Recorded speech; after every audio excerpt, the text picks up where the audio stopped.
There is a man on a boat, and he is sick. The water around him is gray and heavy, and the fog is so thick that you cannot see where the ocean ends and the sky begins. He grips the railing. He breathes slowly.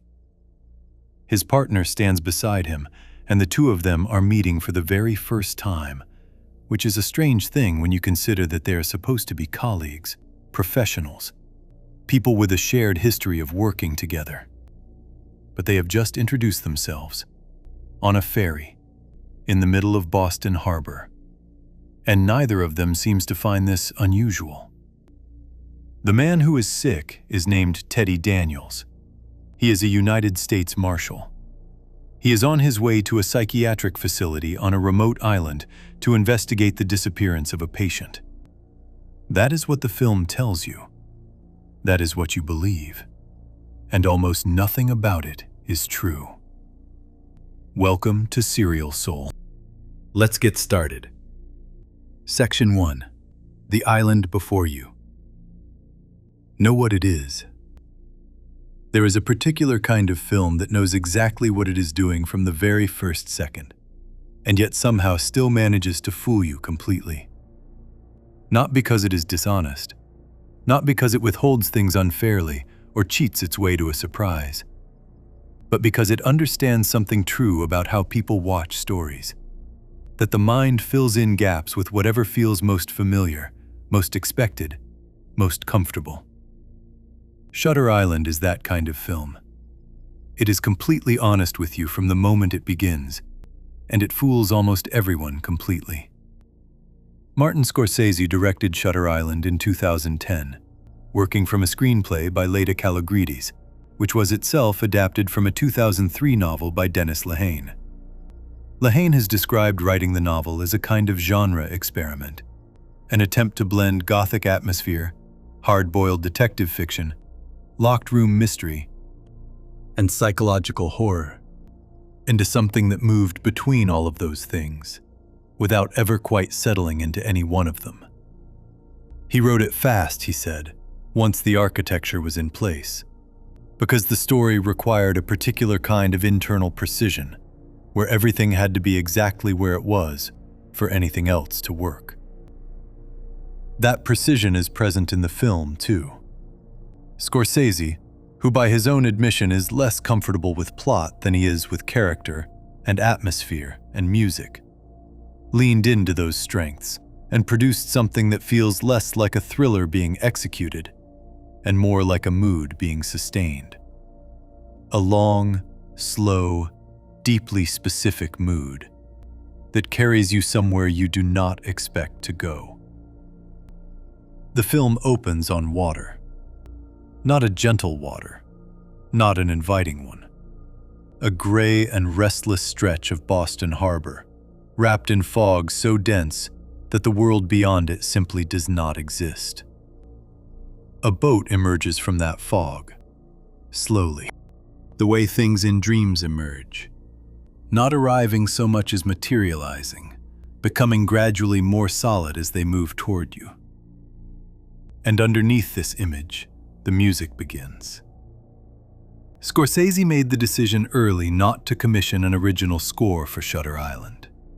Instead, his longtime collaborator Robbie Robertson assembled the soundtrack from existing recordings. Pieces of modern classical music by composers including Krzysztof Penderecki, György Ligeti, Gustav Mahler, and Max Richter. Robertson described the resulting collection as possibly the most outrageous and beautiful soundtrack he had ever worked with. What it sounds like, playing beneath those first images of fog and water, is the inside of a mind that is not at rest. It is music that does not resolve. It builds and shifts and creates a feeling of unease that the film never entirely releases. On that boat, a man is sick. He is gripping the railing and breathing carefully, the way a person does when they are trying not to give in to what their body is telling them. His name is Teddy Daniels, and he is played by Leonardo DiCaprio, with a physical specificity that rewards close attention. The sickness reads as seasickness, and the film allows that reading without confirming it. What it does not draw attention to on a first viewing is the particular quality of the distress. Teddy is not just mildly uncomfortable on a rocking boat. He is struggling with something deeper, something that the rocking boat alone does not entirely explain. His eyes, when they open, carry a weight that has nothing to do with nausea.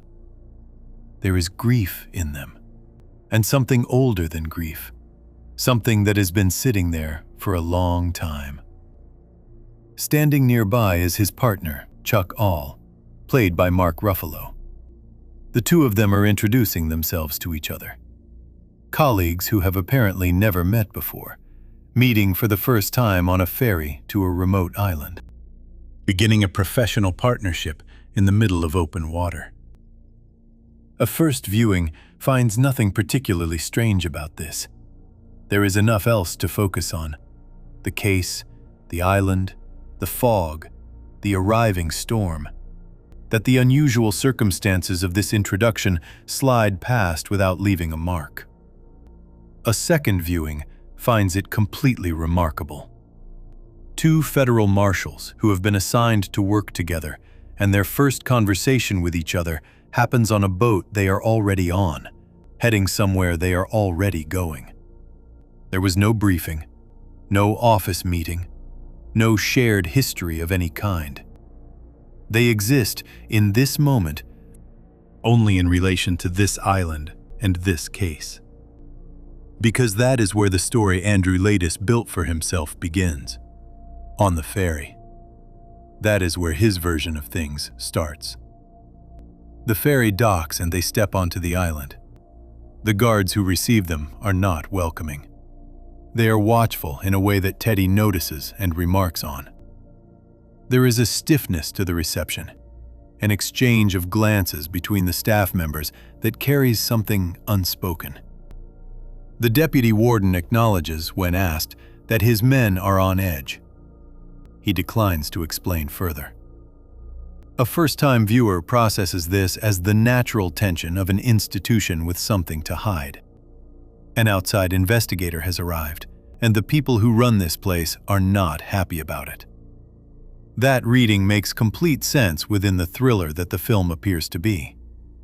It does not survive the film's ending. Those guards are tense because a dangerous patient is walking freely among them. A man who has been violent before, who has hurt people inside that facility, is moving through their grounds carrying the full confidence of someone who believes he is there on official business. They are watching him, the way you watch something that could go wrong at any moment.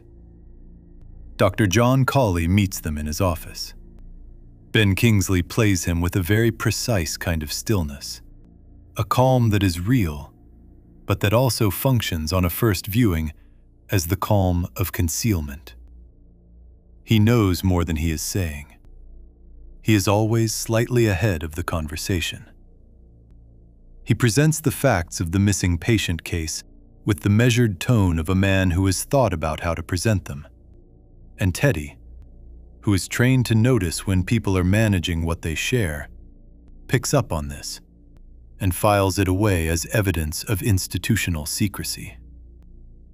The patient who has disappeared is named Rachel Solando. She was admitted for drowning her 3 children. She was held in a locked cell with no means of exit. She is gone. Cawley and Chuck exchange a quick, almost imperceptible look during this first meeting. It is the kind of look that happens between people who share a context that others in the room do not have access to. A first-time viewer might notice it and take it as confirmation that Chuck and Cawley are connected, that the institution and Teddy's own partner are on the same side of whatever is being hidden here. That reading is not wrong. It is just incomplete. They are connected. They are on the same side. The side they are on is the side that is trying to help Andrew Latis find his way back to reality before the board of the hospital forces a permanent solution on him. The facility itself does a great deal of work in these early scenes. Scorsese filmed at the old Medfield State Hospital in Massachusetts, a real institution whose architecture carries history in every corridor. The ceilings are high and the doors are heavy, and the light comes in through windows that seem designed to let in as little of the outside world as possible. Walking through it feels like moving through somewhere that has absorbed decades of difficult things. The patients in the grounds watch the new arrivals with expressions that linger a moment too long. There are glances that feel loaded, recognitions that do not quite fit the situation a first-time viewer believes they are watching. A woman seems to look at Teddy with something beyond casual curiosity. A man turns away too deliberately. These are small things, easy to absorb into the general strangeness of a psychiatric facility, easy to attribute to the nature of the patients and the institution. On a second viewing, they are something else entirely. The storm arrives that first night and changes the texture of everything. It is a serious storm, the kind that shuts down the ferry and cuts the island off from the mainland and makes the facility feel genuinely isolated in a way that was only theoretical before. The weather in Shutter Island is not incidental. It mirrors the internal state of the man at the center of the story with a consistency that becomes meaningful once you understand what that internal state actually is. Andrew Laeddis has been carrying a storm inside him for 2 years. He has been living in a kind of permanent internal weather, the turbulence of guilt that has been reformatted as grief, the violence of memory that has been restructured as conspiracy, the howling fact of what happened at the lake that has been drowned out by the louder, more manageable narrative of what happened in an apartment fire. The storm outside and the storm inside are the same storm. Scorsese is not being subtle about this. He is counting on the first-time viewer being too caught up in the plot to notice. There is a moment during the storm sequence when Teddy and Chuck are given dry clothes to change into after their own become soaked. The clothes they receive are, if you look carefully, patient clothes. The kind worn by the people in the wards, not the kind worn by visiting professionals. The scene moves quickly, and the film does not draw attention to this detail. But for a brief stretch of that night, the man who believes he is a federal marshal is dressed exactly like the patients he believes he is there to investigate. It is the kind of detail that functions as a quiet statement about what is actually true. The film leaves it there, unhighlighted, for the viewer who happens to notice it. Scorsese has talked about the particular challenge this film presented to him as a director. He has said that he is more naturally drawn to character and atmosphere and music than to the mechanics of plot. And Shutter Island is a film whose plot mechanics are almost impossibly precise. Every scene is doing at least 2 things at once. Every piece of information is calibrated to tell one story to the first-time viewer and a different, truer story to anyone watching again with full knowledge of what Andrew Laeddis' situation actually is. Holding those 2 stories in the same frame simultaneously, without letting either one collapse the other, required a kind of sustained discipline that runs through every scene in the film's opening section. What that opening section ultimately accomplishes is something that is only fully appreciable in retrospect. It places the audience inside Andrew Laeddis' mind without announcing that this is what it is doing. The fog, the music, the watching eyes, the heavy doors, the too still doctor, the uneasy guards. All of it is the texture of a particular kind of consciousness. A consciousness that is working very hard to maintain a version of reality that requires constant effort to keep coherent. The cracks are there from the beginning. The water makes Teddy sick. The dreams come quickly and with unusual intensity. The headaches begin almost immediately. The world of the film has a quality of sustained effort to it, as if someone is holding it together through force of will. And that force of will is always just slightly visible at the edges. A film that opens in fog and closes in a kind of terrible clarity is making an argument about what happens when the fog clears. Shutter Island's opening is not throat-clearing. It is not simply scene-setting. It is the establishment of a state of mind.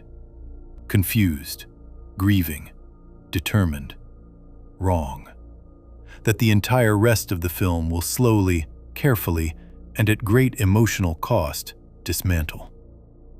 By the time the first scenes of the film have concluded, you are living inside that state of mind.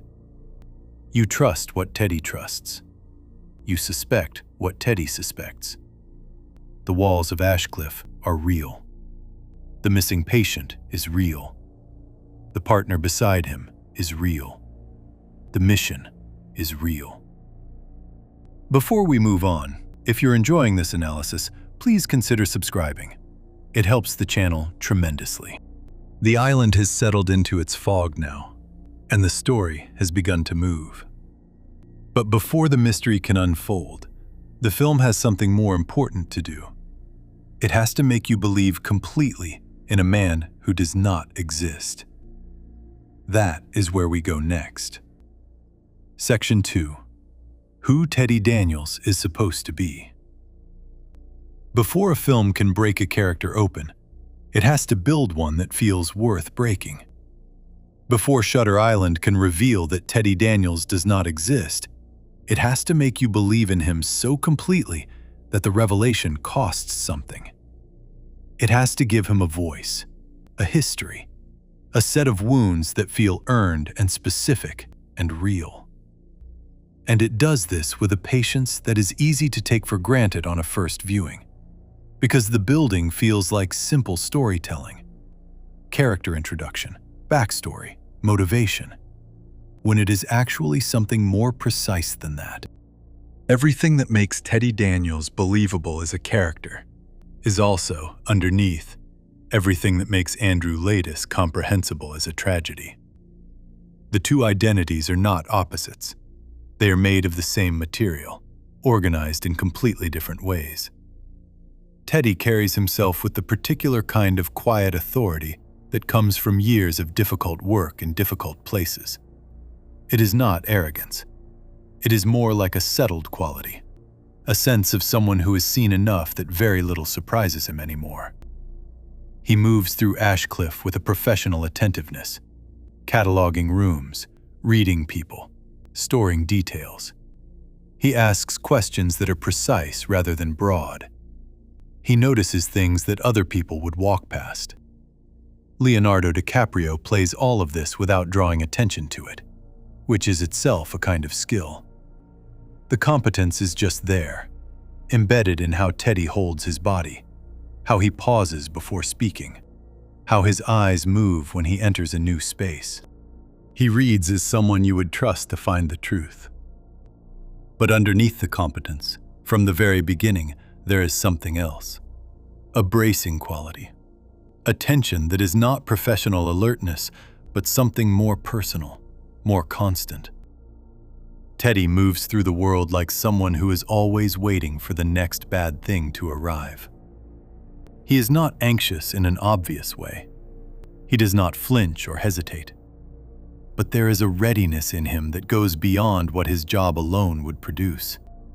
A readiness that speaks to a life in which bad things have arrived regularly and without much warning. A first viewing takes this as straightforward characterization, a hard man with a hard history, which is accurate. It is simply not the whole picture. The history the film gives Teddy has two main chapters, and both of them matter enormously. The first is the war. Teddy is a veteran of the Second World War, and not in a general background way. He was part of the American forces that liberated Dachau, the Nazi concentration camp in southern Germany, in the spring of 1945. The film shows this in fragmented flashbacks that return across the story with increasing intensity. These are not clean memories. They are the kind that arrive without invitation, that intrude on waking life as much as on dreams, that carry the specific quality of things witnessed rather than things simply known. Scorsese filmed the Dachau sequences at the Whittington Mills complex in Taunton, Massachusetts, where the old industrial architecture could stand in for the camp structures, and the images he produced have a cold, gray weight to them that sits differently from the rest of the film. What Teddy saw at Dachau has not left him. The film makes this plain without making it the subject of long explanatory scenes. It surfaces in how he responds to certain things on the island, to the locked wards, to the patience in restraints, to the authority of the institutional structure, to what he understands as the abuse of vulnerable people by those who hold power over them. His distrust of Ashcliffe and everything it represents is not manufactured for the plot. It is rooted in something real that happened to him, something that shaped how he understands the relationship between institutions and the people inside them. The conspiracy he eventually constructs around the hospital, the secret experiments, the government involvement, the deliberate harm done to patients, draws directly on what he witnessed in Germany. He has a template for institutional evil. He fits the island into it. There is a specific moment at Dachau that the film returns to more than once. A German officer, at the edge of a frozen lake, in the final moments of the war. The details of this scene become clearer as the film progresses, and by the time it is fully visible, it has connected to the rest of the story in ways that reframe everything. The lake at Dachau and the lake at the house where Andrew Laeddis killed his wife are not separate memories for the man living inside the Teddy Daniels delusion. They are layered on top of each other in a way that makes it almost impossible to think about one without the other surfacing. The war did not just traumatize Andrew Laeddis independently of what happened to his family. It gave him a language of violence and loss that became entangled with the more personal violence and loss that came later. By the time of the events in the film, the two things have fused into something that neither war story nor family tragedy alone can fully account for. The second chapter of Teddy's history, as the film presents it, is Dolores, his wife. She is played by Michelle Williams in sequences that have a particular quality, luminous and warm, and also somehow slightly wrong, slightly too perfect, the way people appear in memories that have been handled so often they have started to lose their edges. Dolores appears to Teddy in dreams and in waking visions throughout the film, and in these appearances she is both the clearest thing in his world and the most unstable. She is the center of his grief and also, though he cannot see it, the center of his guilt. The story Teddy tells about Dolores is that she died in a fire. An arsonist named Andrew Laeddis started the fire in their apartment building, and she was killed. Teddy has been searching for Laeddis ever since, and his belief that Laeddis was eventually committed to Ashcliffe Hospital is what brought him to the island. The official reason for his presence is the missing patient case. The real reason, as he tells it to Chuck in one of their early conversations, is Andrew Laeddis. He wants to find the man who took Dolores from him.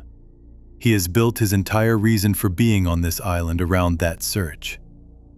This detail is worth sitting with because it reveals something important about the construction of the Teddy Daniels delusion. Andrew Laeddis did not simply invent a false identity and a false case.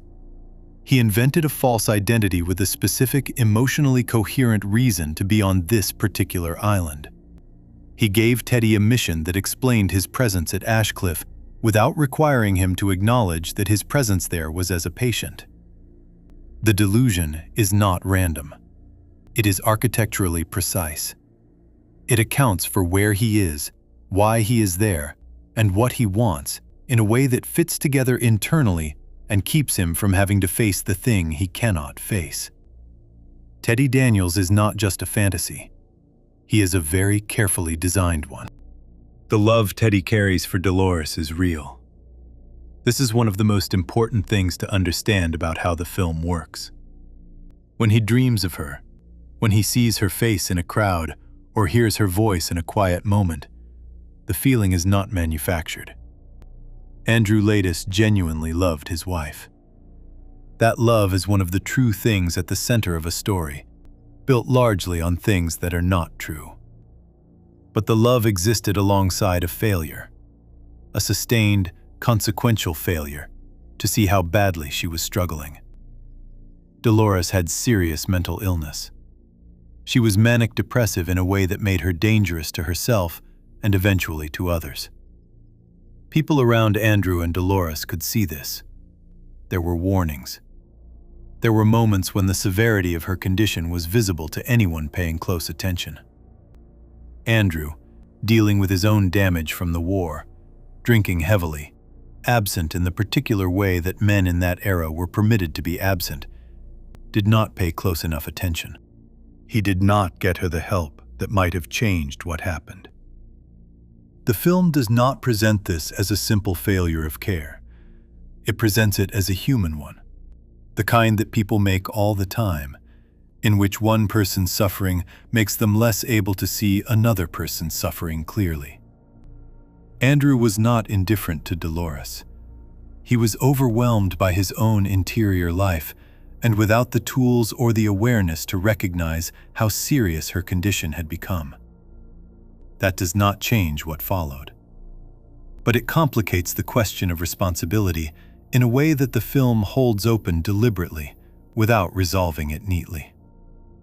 The dreams are where the truth tries hardest to come through. In one of the film's most significant dream sequences, Teddy finds himself in an apartment that is slowly being consumed by ash. Dolores is there, and she is warm and present, and speaks to him with the kind of directness that only dream versions of people can manage. He holds her, and then, as he holds her, her abdomen begins to bleed. Water starts to come from the wound along with the blood.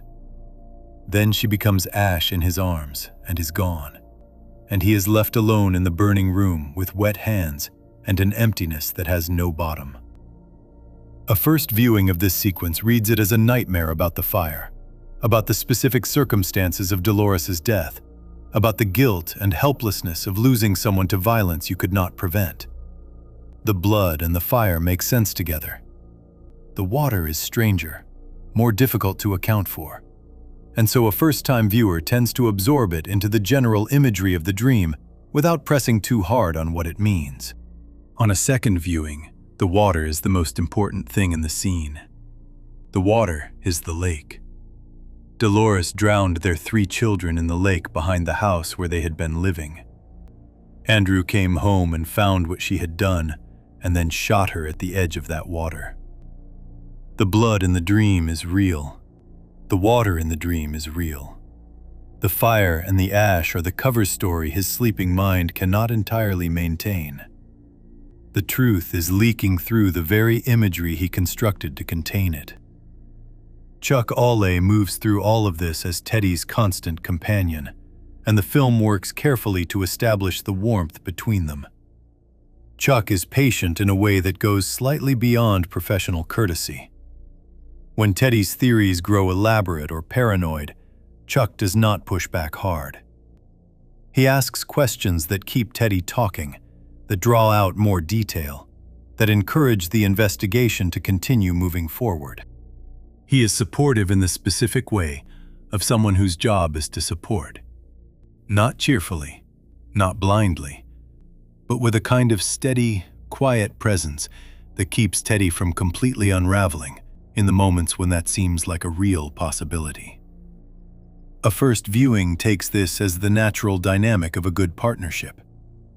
A second viewing understands it as Dr. Lester Sheehan doing his job with remarkable dedication under extraordinarily difficult circumstances.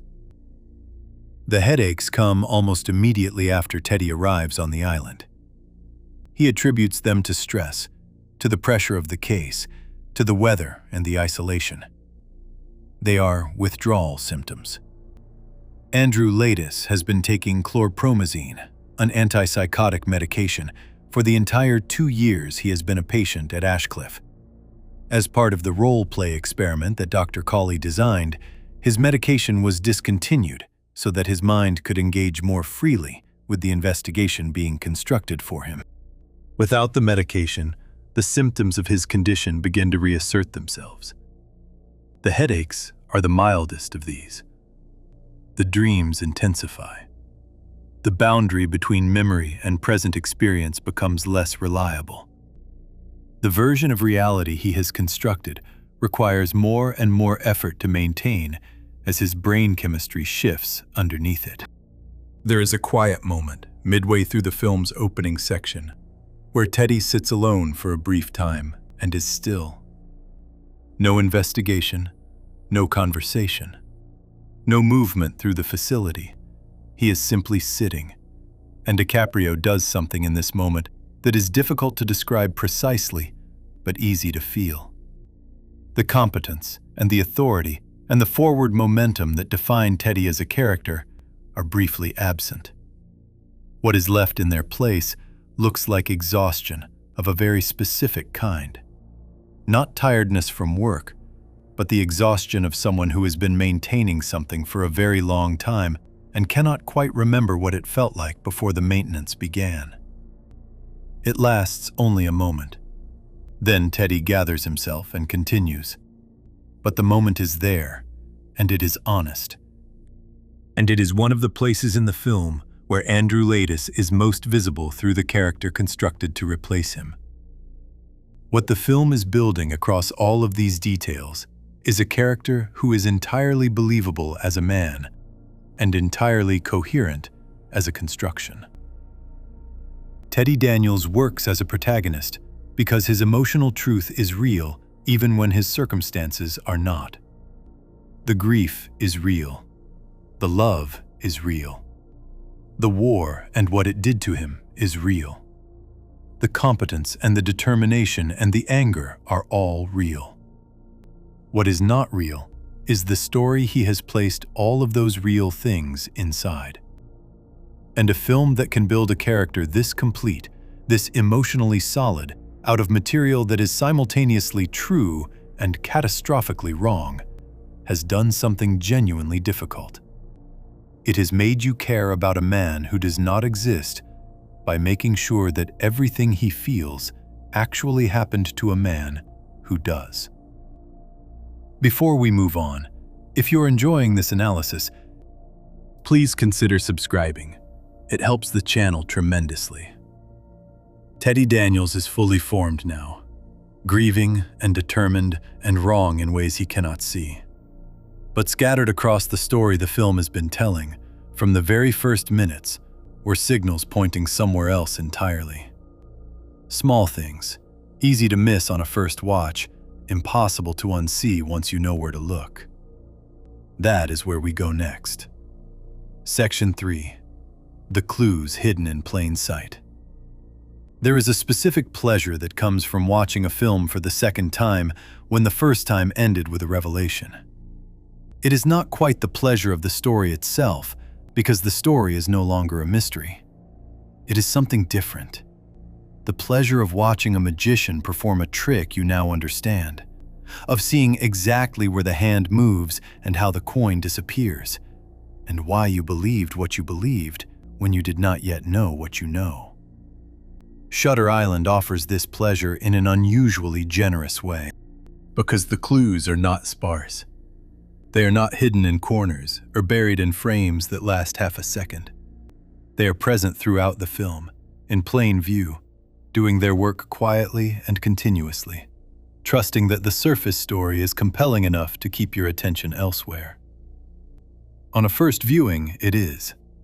On a second, the hidden architecture of the film becomes visible in a way that is almost startling. Not because the clues are suddenly obvious, but because they were always obvious, and the film simply knew you would not be looking for them yet. Martin Scorsese has talked about the particular challenge of making a film that had to hold together on 2 levels simultaneously.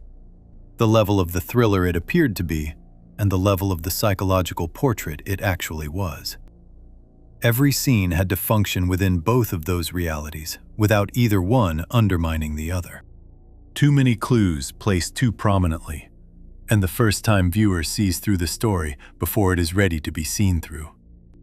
Too few, and the second-time viewer feels cheated, feels that the ending was imposed rather than earned.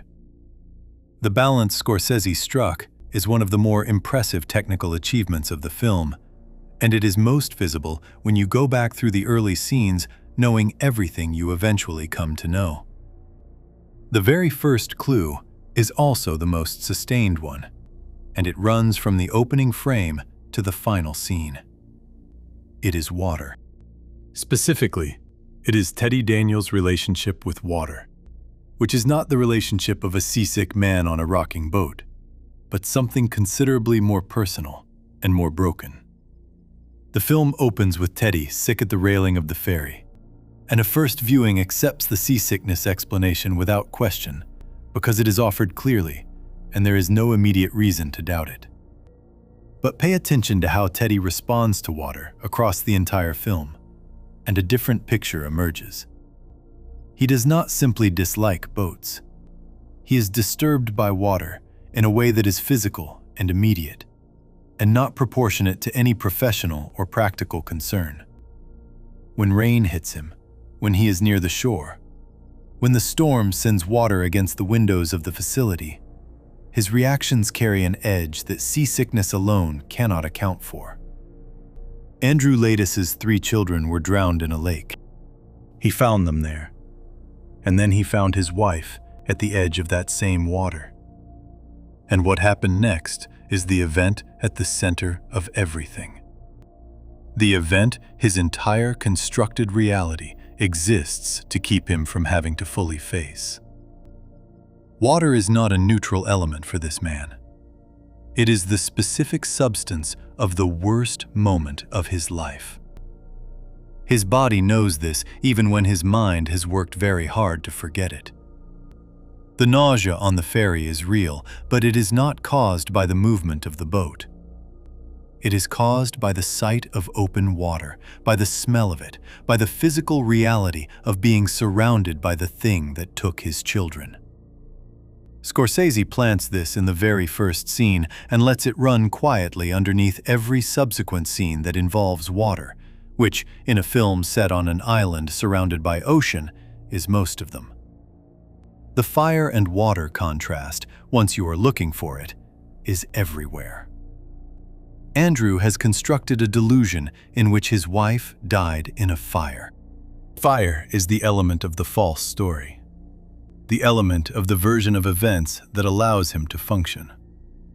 Water is the element of the true story, the one his body remembers even when his mind does not. Throughout the film, Teddy is drawn to fire in a way that mirrors his repulsion from water. He lights matches in dark corridors. He sits close to fires when they are available.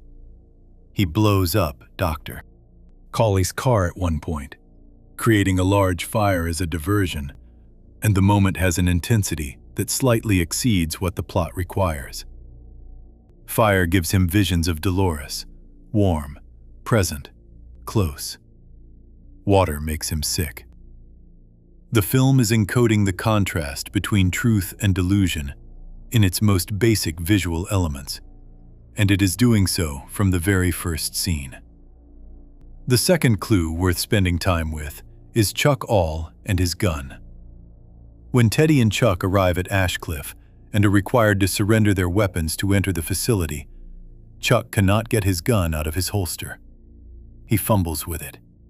He struggles in a way that is visible and slightly awkward, and Teddy actually looks at him with a brief expression of mild confusion, the kind of look you give a professional colleague who has just demonstrated an unusual unfamiliarity with the basic tools of their shared profession. A first viewing absorbs this as a small character beat, perhaps a sign that Chuck is newer to field work, perhaps just a moment of nerves. It is the kind of detail that registers and then is immediately displaced by the next thing the film puts in front of you. A federal marshal who cannot readily unholster his weapon is not a plausible federal marshal. The holster draw is not a complex skill for someone in that profession. It is among the most basic and most practiced. Dr. Lester Sheehan, however, a psychiatrist who has spent his career in clinical settings rather than in the field, would have no particular familiarity with firearms. He would have been given a weapon as part of the costume for the role-play experiment and instructed on how to carry it. And when the moment came to actually remove it from the holster under mild pressure, his inexperience would show in exactly the way it shows in this scene. The detail is not accidental. It is Scorsese placing a clear signal in the second scene of the film that Chuck Aule is not a law enforcement professional. Trusting that the surrounding story is engaging enough that the signal will not be received until the viewer is ready for it. Chuck's behavior throughout the investigation extends this pattern in ways that become increasingly clear on a second viewing. He asks questions of Teddy that are less the questions of a colleague working alongside him and more the questions of someone assessing his responses. When Teddy articulates a theory, Chuck does not engage with it the way a partner would. He encourages it, draws it further out, asks what Teddy makes of this detail or that one in a way that keeps the investigation moving forward without actually building the shared analytical work that genuine partnership involves. He is running a session. He is doing it skillfully and with obvious care for the man in front of him. But the shape of the interaction, once you know what it is unmistakable. Every conversation between Teddy and Chuck in the first half of the film is a psychiatric conversation, in which only one person knows that is what it is. There is a specific moment during one of the patient interviews when a woman being questioned by Teddy asks Dr. Sheehan, using that name, not the name Chuck, whether she should take her medication.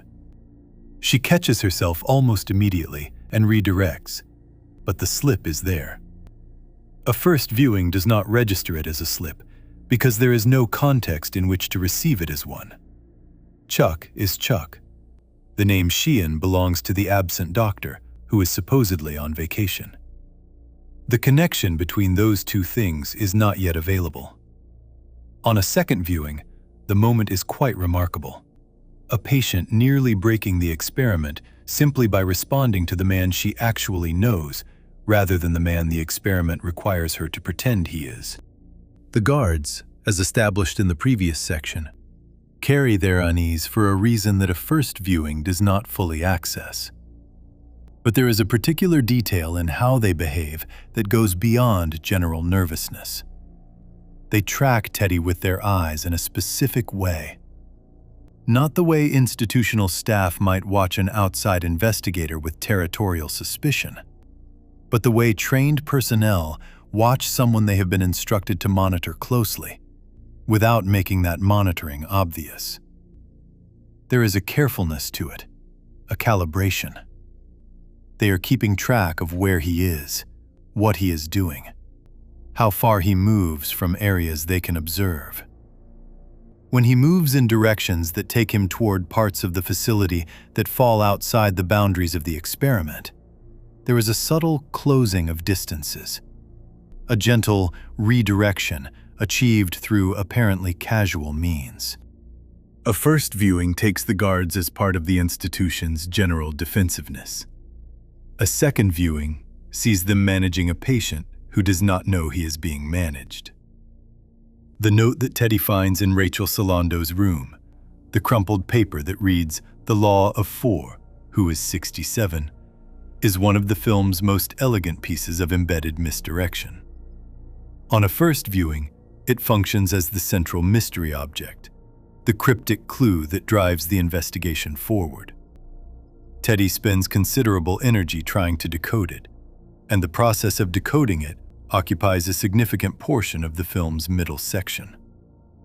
The Law of Four turns out to refer to four anagram pairs: Edward Daniels and Andrew Latis, Rachel Solando and Dolores Chanel, the maiden name of Andrew's wife. The 67th patient turns out to be Teddy himself. The note was not placed in Rachel's room as a genuine clue by someone trying to communicate secretly.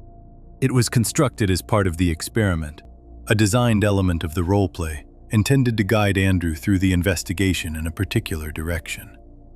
But there is a moment earlier in the film, during a staff meeting that Teddy partially observes, when one of the doctors says the law of four. I love that, with an expression of genuine appreciation.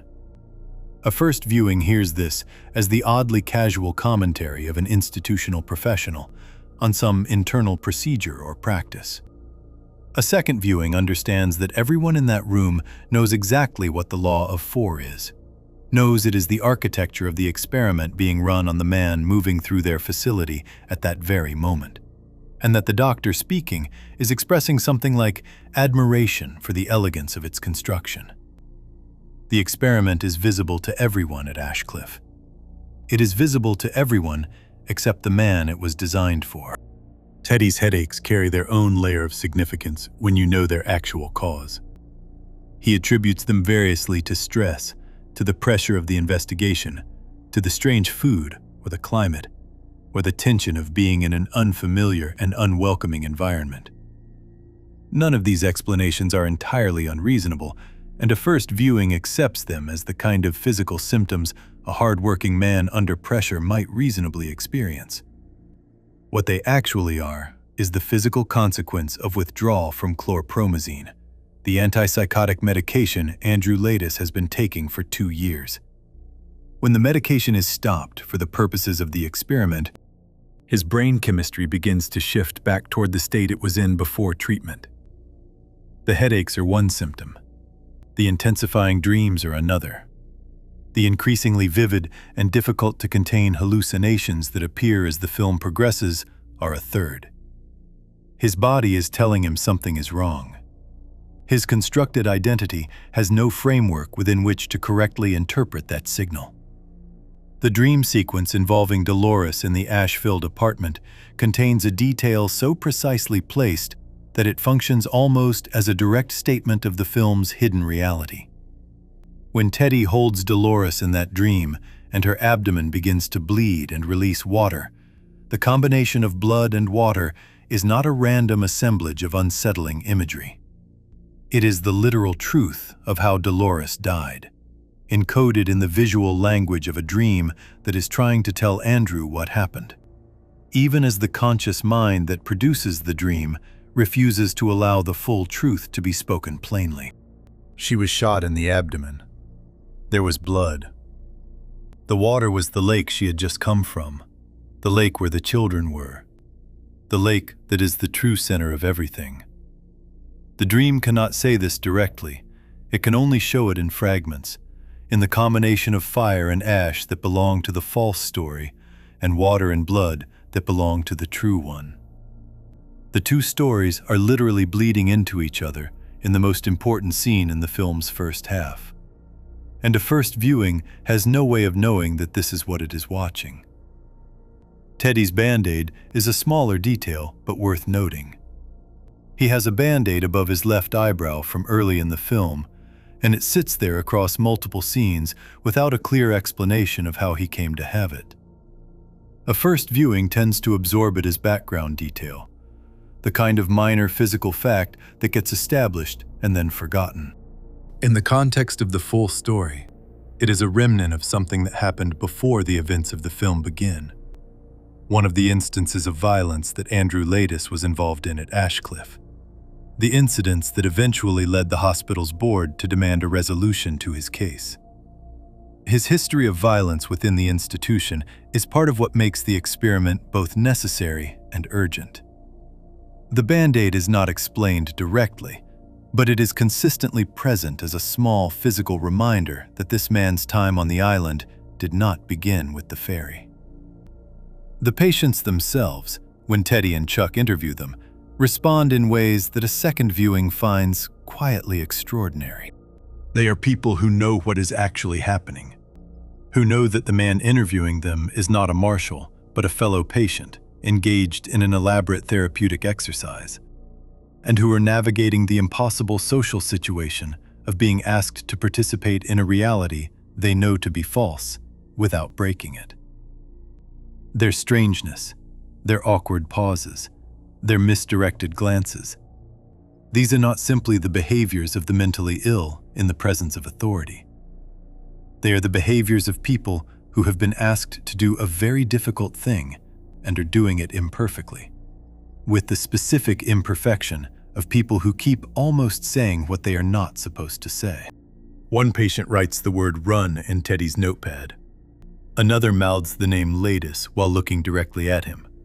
A third, when asked about Dr. Sheehan, pauses in a way that is clearly not about trying to remember a name she does not know, but about managing a reaction to a man who is sitting directly in front of her. These moments, scattered across the interview sequences, represent the experiment developing small cracks, places where the constructed reality of the role play cannot quite contain the actual reality that everyone except Teddy is living inside. Scorsese films these moments without emphasis, without musical cues that tell you to pay closer attention. They sit in the scenes the same way all the other details sit, present, available, waiting for the viewing when you will finally be equipped to receive them.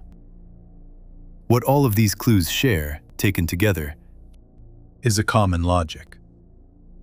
They are all places where the truth of Andrew Ladis's situation is visible through the surface of the Teddy Daniels story. And they are all placed in scenes where the surface story is compelling enough to keep a first-time viewer's attention from settling on them. The film is not hiding these things in any strict sense of the word. It is presenting them clearly within a context that makes it very easy to read them as something other than what they are. That is a different kind of craft than simple concealment. Simple concealment keeps things off screen. What Scorsese does is keep things on screen in a way that teaches you to look past them. And then, when the ending arrives and you understand what you have been looking past, the experience of going back and finding all of it sitting there waiting for you is one of the most satisfying things that a carefully constructed film can offer. The island was telling you the whole time. The fog was not hiding the truth. The fog was the truth. It just looked, from inside it, like weather. Before we move on, if you're enjoying this analysis, please consider subscribing. It helps the channel tremendously. The clues have been sitting in plain sight all along, patient and quiet, waiting for the moment when they would finally make sense. But before they can mean anything, the story underneath the story has to be told in full. The real history of Andrew Ladis, Dolores, the lake, and the 3 children who never came home. That is where we go next. Section 4.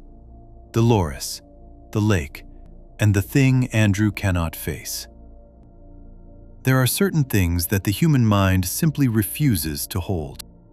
Not because the mind is weak, and not because the person carrying those things lacks strength or resilience, but because some events are so catastrophic, so total in their destruction of everything a person believed about themselves and their life, that the mind looks at the full weight of what happened and makes a quiet, automatic, survival-level decision.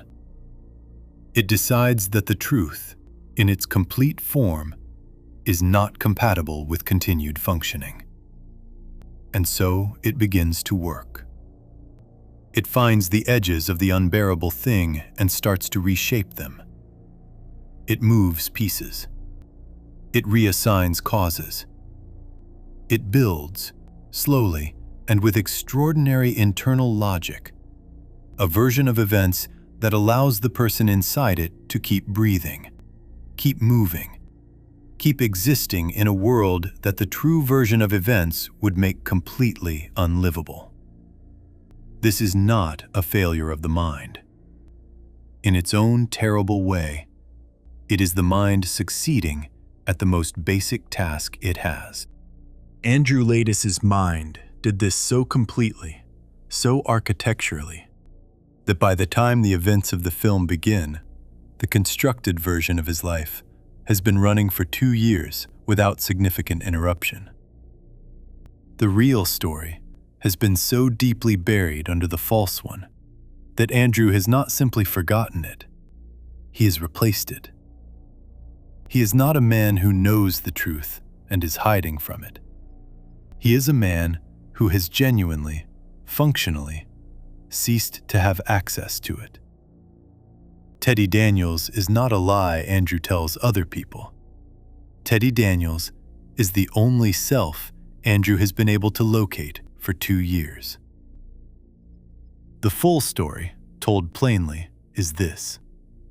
Andrew Laeddis married a woman named Dolores Chanel. They had 3 children together. They lived in the city first, then moved to a house by a lake. Andrew was a veteran of the Second World War who came home carrying damage he did not have the tools to properly address. He drank heavily. He was present in the physical sense, but frequently absent in all the ways that mattered. He was a man doing his best with a version of himself that the war had significantly diminished, and his best was not enough. Dolores struggled. She had always struggled, in the specific way of someone whose interior life is subject to swings that other people's are not. Swings that take her from states of warmth and brightness to states of darkness so complete that the warmth seems, from inside them, like something that happened to a different person. In the clinical language of the era, she would have been described as manic-depressive. She was a woman whose illness was visible to people around her and invisible, or, more accurately, deliberately unexamined, by the man who was supposed to be paying closest attention. People told Andrew that Dolores needed help. There were signs that a person looking clearly could not have missed. Andrew was not looking clearly. He was managing his own damage with alcohol and absence, and the combination of those 2 things made him, in the period that mattered most, effectively blind to the severity of what was happening to his wife. Dolores set fire to their apartment during an episode of particularly severe illness. This is one of the few elements of the true story that survived into the Teddy Daniels delusion in a recognizable form. In the false version, the fire was set by Andrew Laeddis, the arsonist, the external villain, the source of all the damage. In the true version, the fire was set by Dolores, during an episode that Andrew had not taken steps to prevent because he had not fully acknowledged how serious her condition had become. After the fire, they moved to the lake house, perhaps because they needed somewhere to go. Perhaps because Andrew believed, in the way that people in denial often believe, that a change of location might change the underlying situation. It did not. At the lake house, Dolores drowned their 3 children. She took them to the water on a day when Andrew was not there, and by the time he came home, the children were already gone. He found Dolores sitting at the edge of the water. She was wet, and she spoke to him with the specific disconnection of someone whose break from reality had become total. She suggested that the children be brought inside and seated at the table, that they be dressed and treated as if they were still living. That detail is the one the film releases last, because it explains, more than anything else, why Andrew Laeddis' mind chose to do what it did. Andrew shot Dolores at the edge of that lake. He killed her in the immediate aftermath of finding his children dead by her hand, in a state of grief and rage and shock that the film does not ask you to judge simply. But he killed her. That is the fact that sits at the center of everything, and the blood and the water mixed together at that lakeshore is what appears in Teddy's dream of the ash-filled apartment. The truth bleeding through the fiction in the only language the dreaming mind would allow. The guilt that produced the Teddy Daniels delusion is not simple guilt. It is layered. There is the guilt of what Andrew did at the lake, which is the most visible layer. the one the delusion most directly addresses by turning Dolores's death into something done by someone else entirely. But underneath that is an older, slower guilt. The guilt of not seeing how sick she was. The guilt of the drinking and the absence, and the years of choosing the management of his own pain over the acknowledgement of hers. What happened at the lake did not arrive without warning or without precedent. It arrived at the end of a long sequence of smaller failures, and Andrew was present for all of those failures, even when he was not present for their consequences. The delusion addresses this deeper guilt in its own way. By making Andrew Laeddis an external figure, a separate villain, someone else responsible for the damage, the constructed story does two things at once. It removes Andrew from responsibility for Dolores's death, and it gives him a mission. Instead of sitting with the full weight of what happened, the mind that built Teddy Daniels gave him something to do about it. It turned private, static, unresolvable guilt into a pursuit with forward motion, with the shape of justice rather than the shape of grief. Teddy Daniels is not hiding from what Andrew did.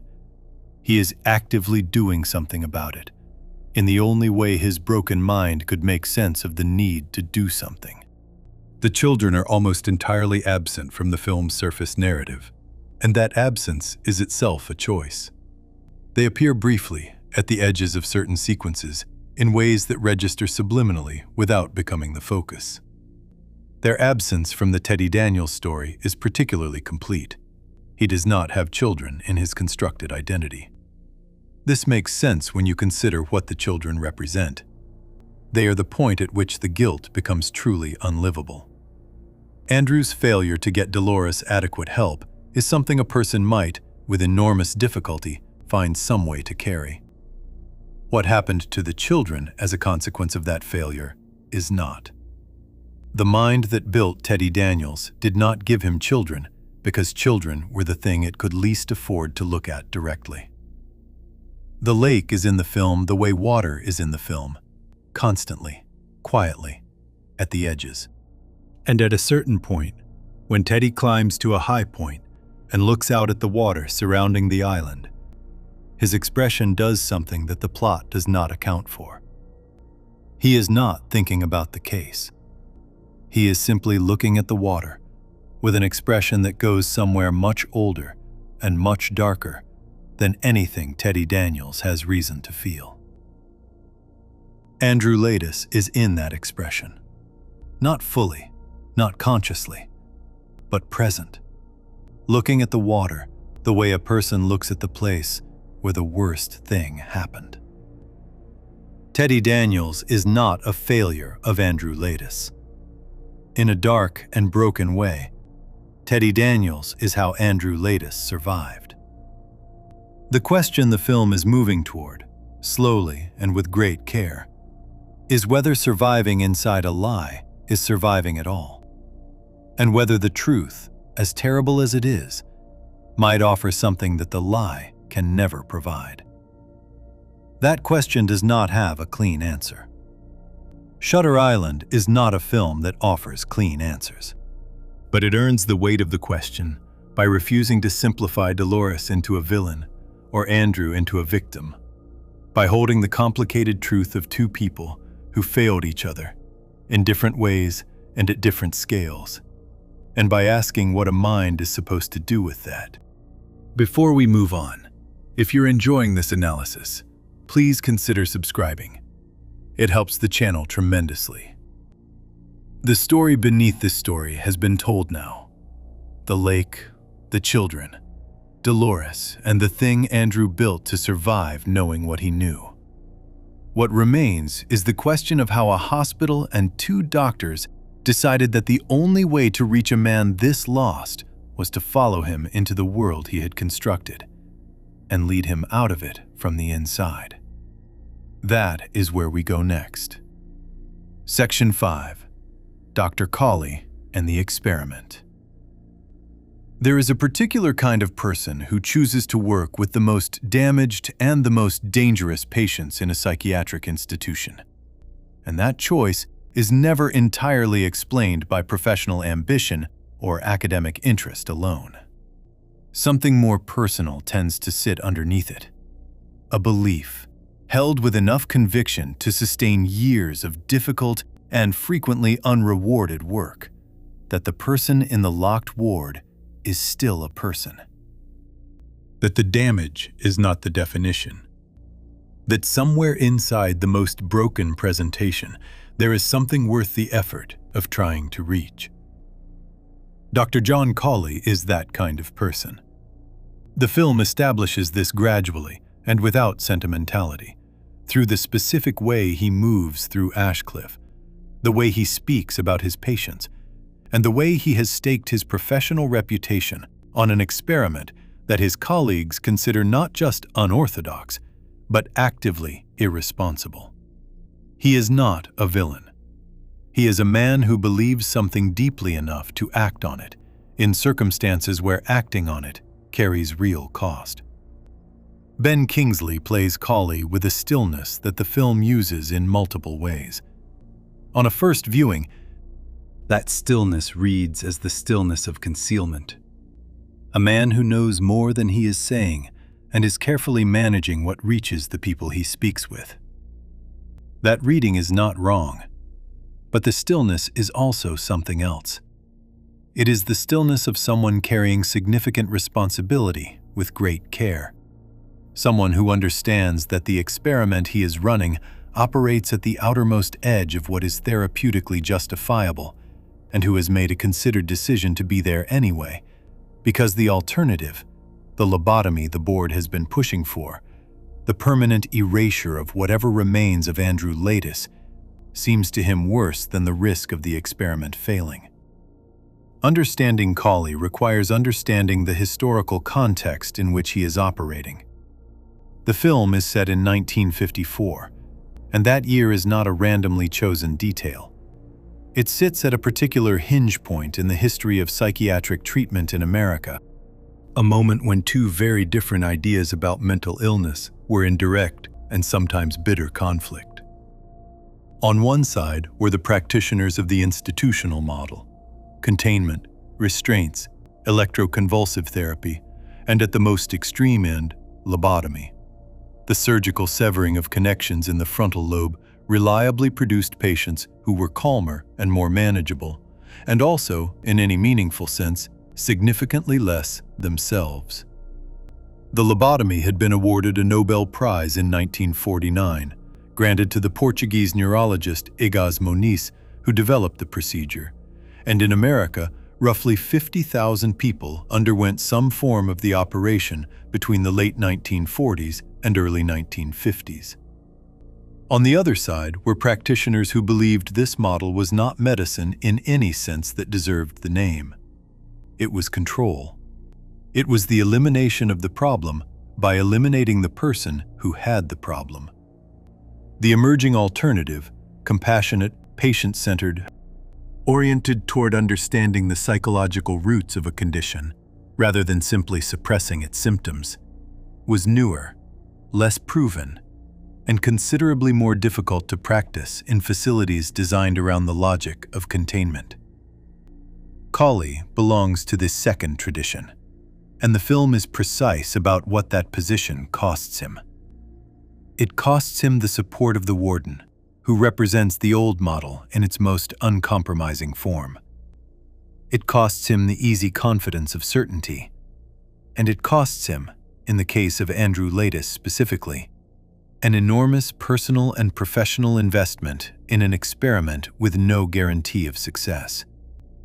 What Cawley proposed to the hospital's board is this: Andrew Laeddis would be given the opportunity to fully inhabit the Teddy Daniels delusion, with the active participation of the hospital staff, within a constructed scenario designed to guide him toward the specific revelations that might allow him to break through to reality.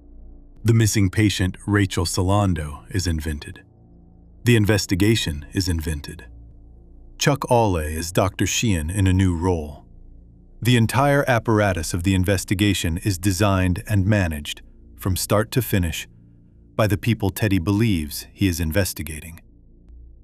The logic behind this approach is rooted in an understanding of why simpler interventions have failed. Cawley has tried telling Andrew the truth directly. He has tried confronting him with evidence.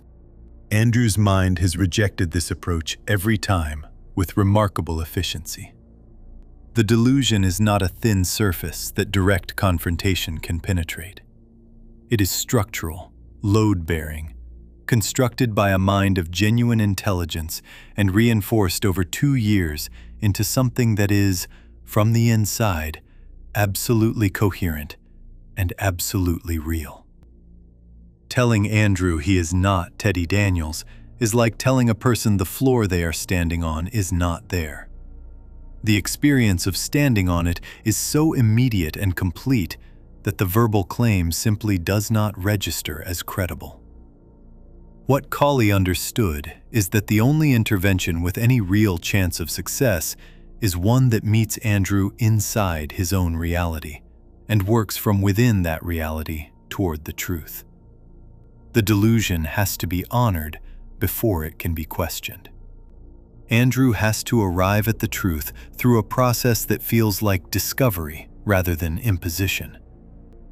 Because his mind is capable of rejecting imposition, but cannot so easily reject something that feels like the product of his own intelligence and his own work. This is where the ethical weight of the experiment becomes genuinely difficult to resolve. What Cawley is doing, however compassionate the intention, is subjecting a patient to an extended and elaborate deception. He is reinforcing a delusion rather than confronting it. He is removing Andrew's medication, which causes real physical suffering in the form of withdrawal symptoms. He is placing him in situations of genuine psychological stress without Andrew's consent, because Andrew, as Teddy Daniels, is not in a position to consent to a therapeutic procedure he does not know is being performed on him. The warden represents the most pointed version of the ethical challenge Cawley faces. He views the experiment with open contempt and would prefer the lobotomy on both practical and moral grounds. His argument is that Andrew Latus has forfeited whatever consideration his personhood might entitle him to, and that the resources being expended on the experiment are wasted on someone whose continued existence in an unmanaged state is a genuine risk to others. The film does not endorse this position, but it presents it with enough internal coherence that it cannot simply be dismissed. The warden is wrong. He is also not making his argument from nowhere.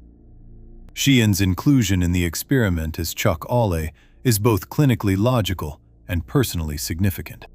Andrew has incorporated Sheehan into his delusion as Chuck, which means that on some deep level, in a part of the mind that the delusion does not fully control, Andrew trusts Sheehan.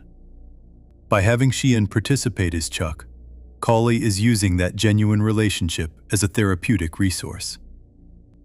Every scene between Teddy and Chuck is a scene between a patient and his psychiatrist, in which only one of them knows that is what it is. The warmth Sheehan shows Teddy is real.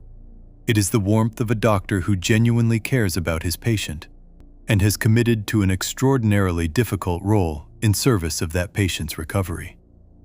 The concern is real. The relationship is real. It has simply been renamed for the purposes of the experiment. The constructed Rachel Solando, the woman Teddy interviews in what appears to be a cave, is one of the more extraordinary elements of the experiment's design. Played by Patricia Clarkson, she tells Teddy things that map perfectly onto the conspiracy theory he has been building, confirms his suspicions in ways that feel like genuine discovery, and pushes the investigation in the direction Cawley needs it to go. She is not a real escaped patient.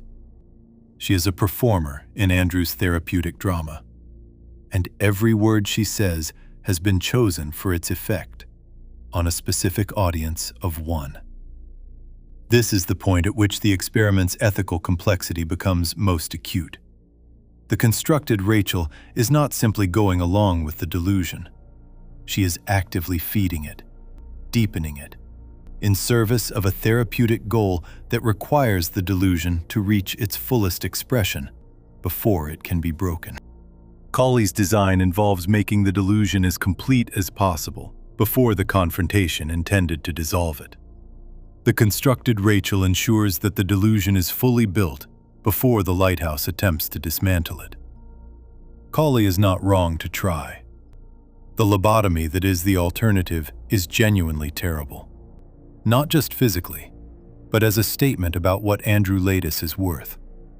Colley's willingness to stake his career and his ethics on the experiment is an argument, made in actions rather than words, that Andrew Laeddis is worth the effort of being reached. He is not a man who was certain this would work. He is a man who believed it was right to try, in a situation where trying required accepting the full weight of the possibility that it might not, and that not working would mean the lobotomy would proceed, and Andrew Laeddis would be gone, in the only way that does not involve dying. He looked at that possibility clearly, and he proceeded. Whether that makes him admirable or reckless, or some complicated combination of both, is not a question the film resolves. It simply shows you the man and the choice, and what happened next. Before we move on, if you're enjoying this analysis, please consider subscribing. It helps the channel tremendously. The experiment has been running from the moment Teddy stepped off the ferry, guided by a man who believed that compassion was worth the risk of everything it required. Now the investigation reaches its destination. The lighthouse is waiting, and inside it, the full truth of who Andrew Laeddis is and what he did is finally going to be said out loud. That is where we go next. Section 6. The Lighthouse.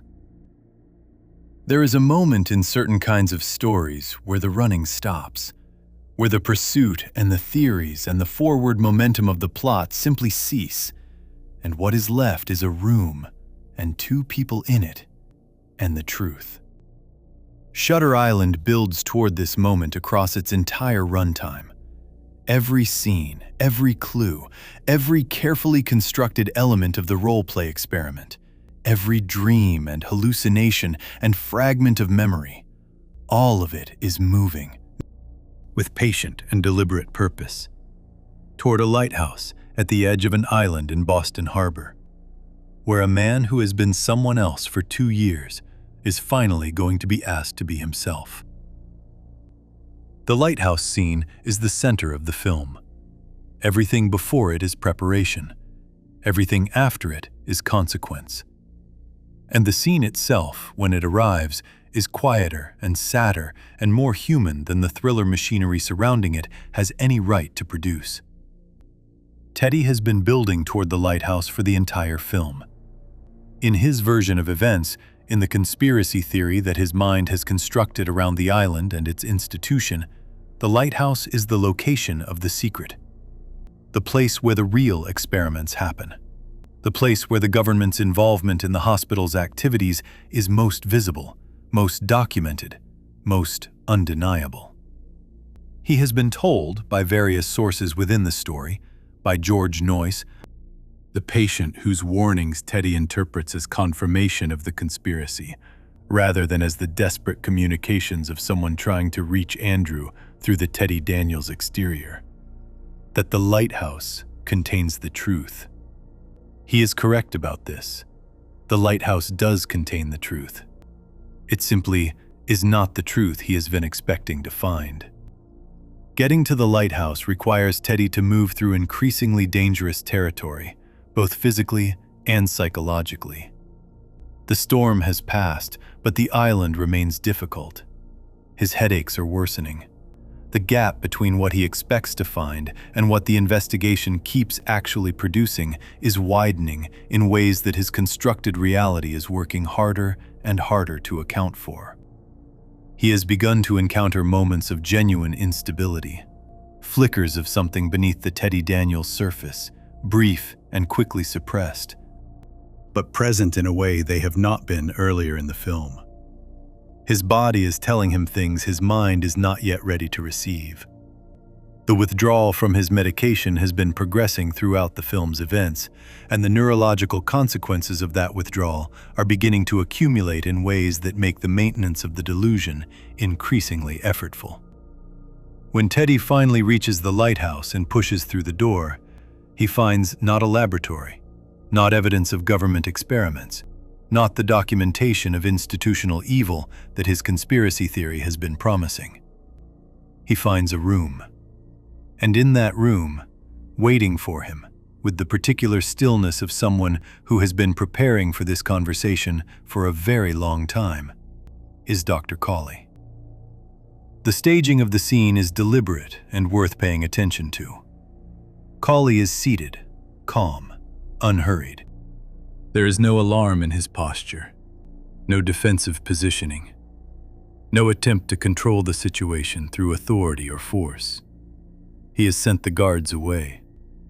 He is alone with a man who has been violent before, who has hurt people inside this facility, and he is sitting quietly and waiting, which is the most precise possible expression of what the scene requires.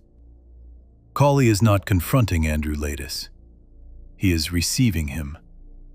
He is making himself available to whatever Andrew is capable of in this moment, without knowing in advance what that will be.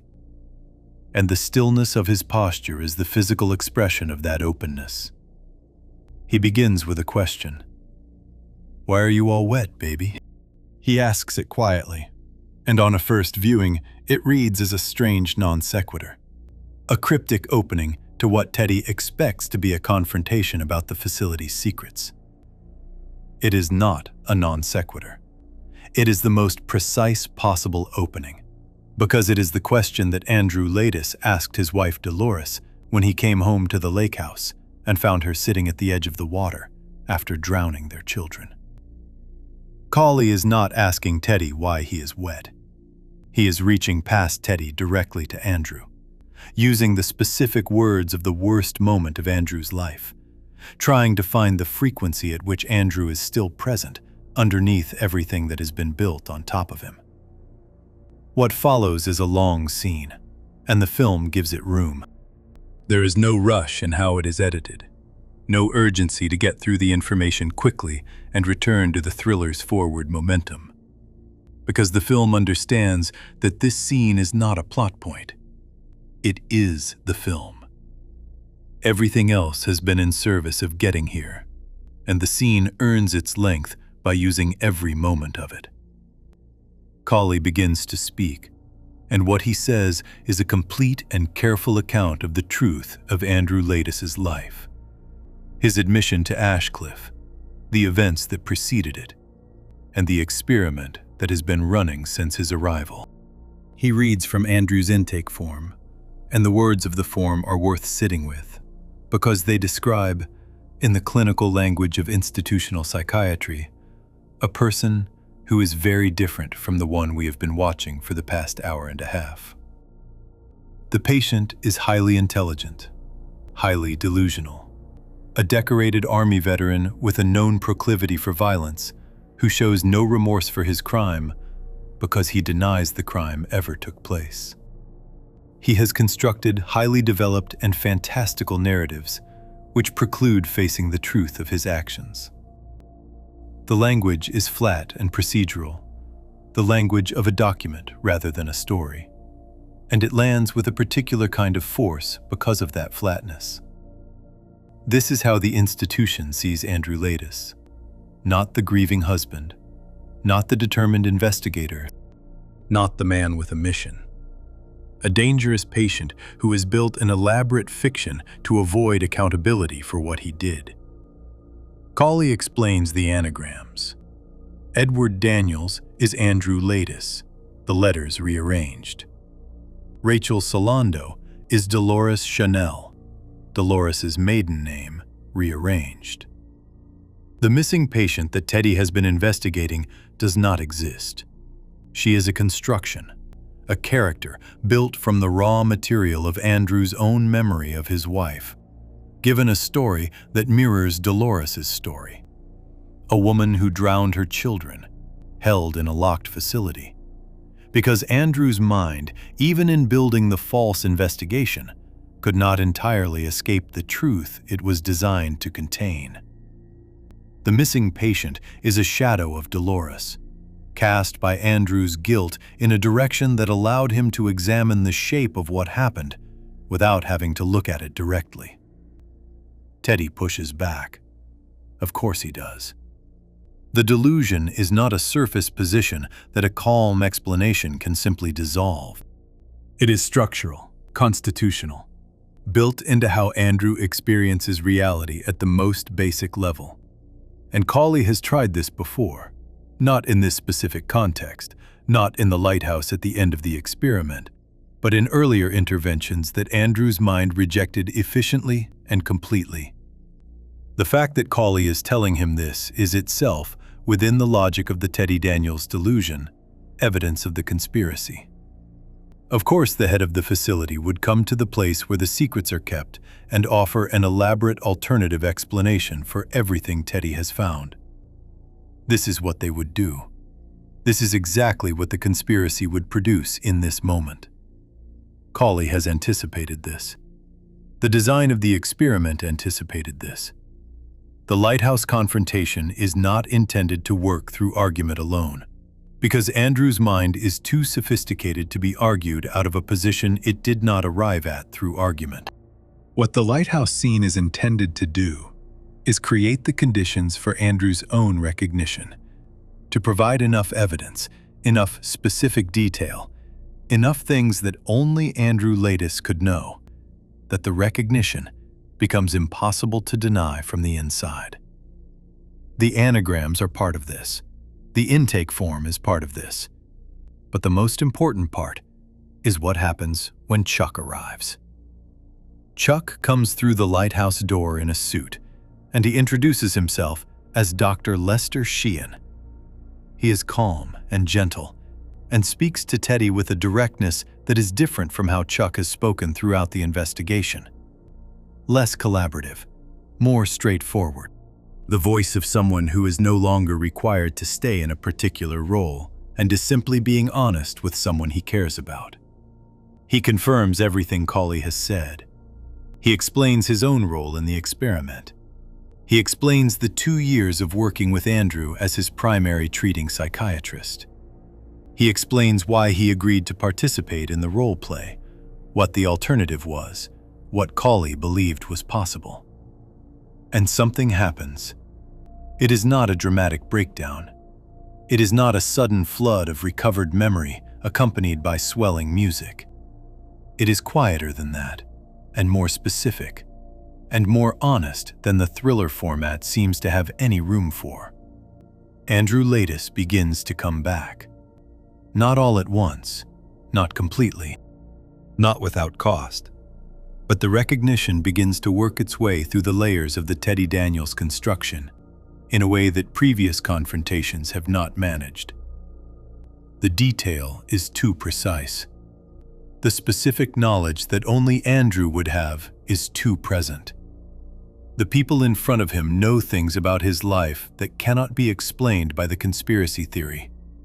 Things that require him to have been here before, to have lived inside this institution, to have had a history that Teddy Daniels does not have. He remembers the lake. This is the moment that the film has been building toward, and the scene handles it with extraordinary restraint. The memory does not arrive as a cinematic flashback with full emotional orchestration. It arrives as recognition. The specific, quiet, devastating recognition of something that was always known and has simply been refused. Andrew Laeddis remembers what he found when he came home to the lake house. He remembers his children. He remembers Dolores at the water's edge. He remembers what he did. The memory is not narrated. It is present in DiCaprio's face in a way that does not require narration, in a shift of expression that moves from the controlled intensity of Teddy's investigative posture to something much older and much more broken. The face of someone who has just been reintroduced to the worst thing they have ever done.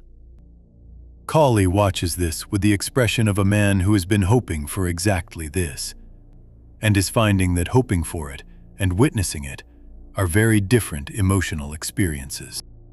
There is relief in his face, and also sorrow, and also something that looks like the particular exhaustion of someone who has been carrying a great deal of responsibility for a very long time, and is finally able to set part of it down. The experiment has worked. Andrew Laeddis has come back. After 2 years and an elaborate orchestrated investigation and a last-ditch effort that his colleagues considered ethically indefensible, the man who built Teddy Daniels to survive what happened at the lake is present in the lighthouse and is, in this moment, himself. The scene does not end on triumph because there is no triumph available in this situation. What Andrew has recovered is not liberation. It is the full weight of what happened, which he built an entirely alternate identity to avoid carrying. The breakthrough is real, and it matters, and Cawley's belief in its possibility was not misguided. But the thing Andrew has broken through to is not comfort. It is the lake and the children and Dolores and what his own hands did. The lighthouse gives him the truth. The truth is not a relief. It is the thing that the Teddy Daniels construction existed specifically to keep him from having to hold.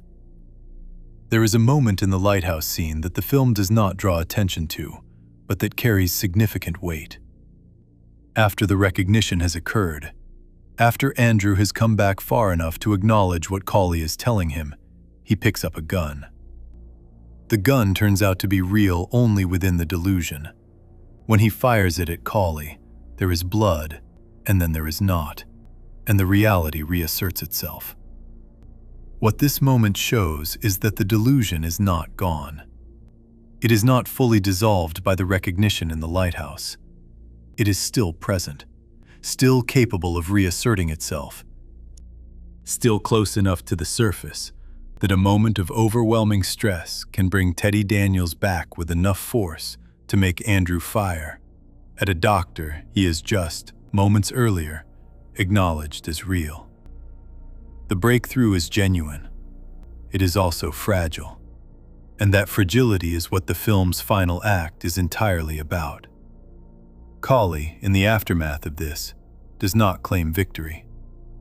He is measured in a way that suggests he has been in this position before, the position of a patient seeming to recover, of the delusion seeming to lift, of the truth appearing to take hold, and knows that the appearing and the actual taking hold are not the same thing.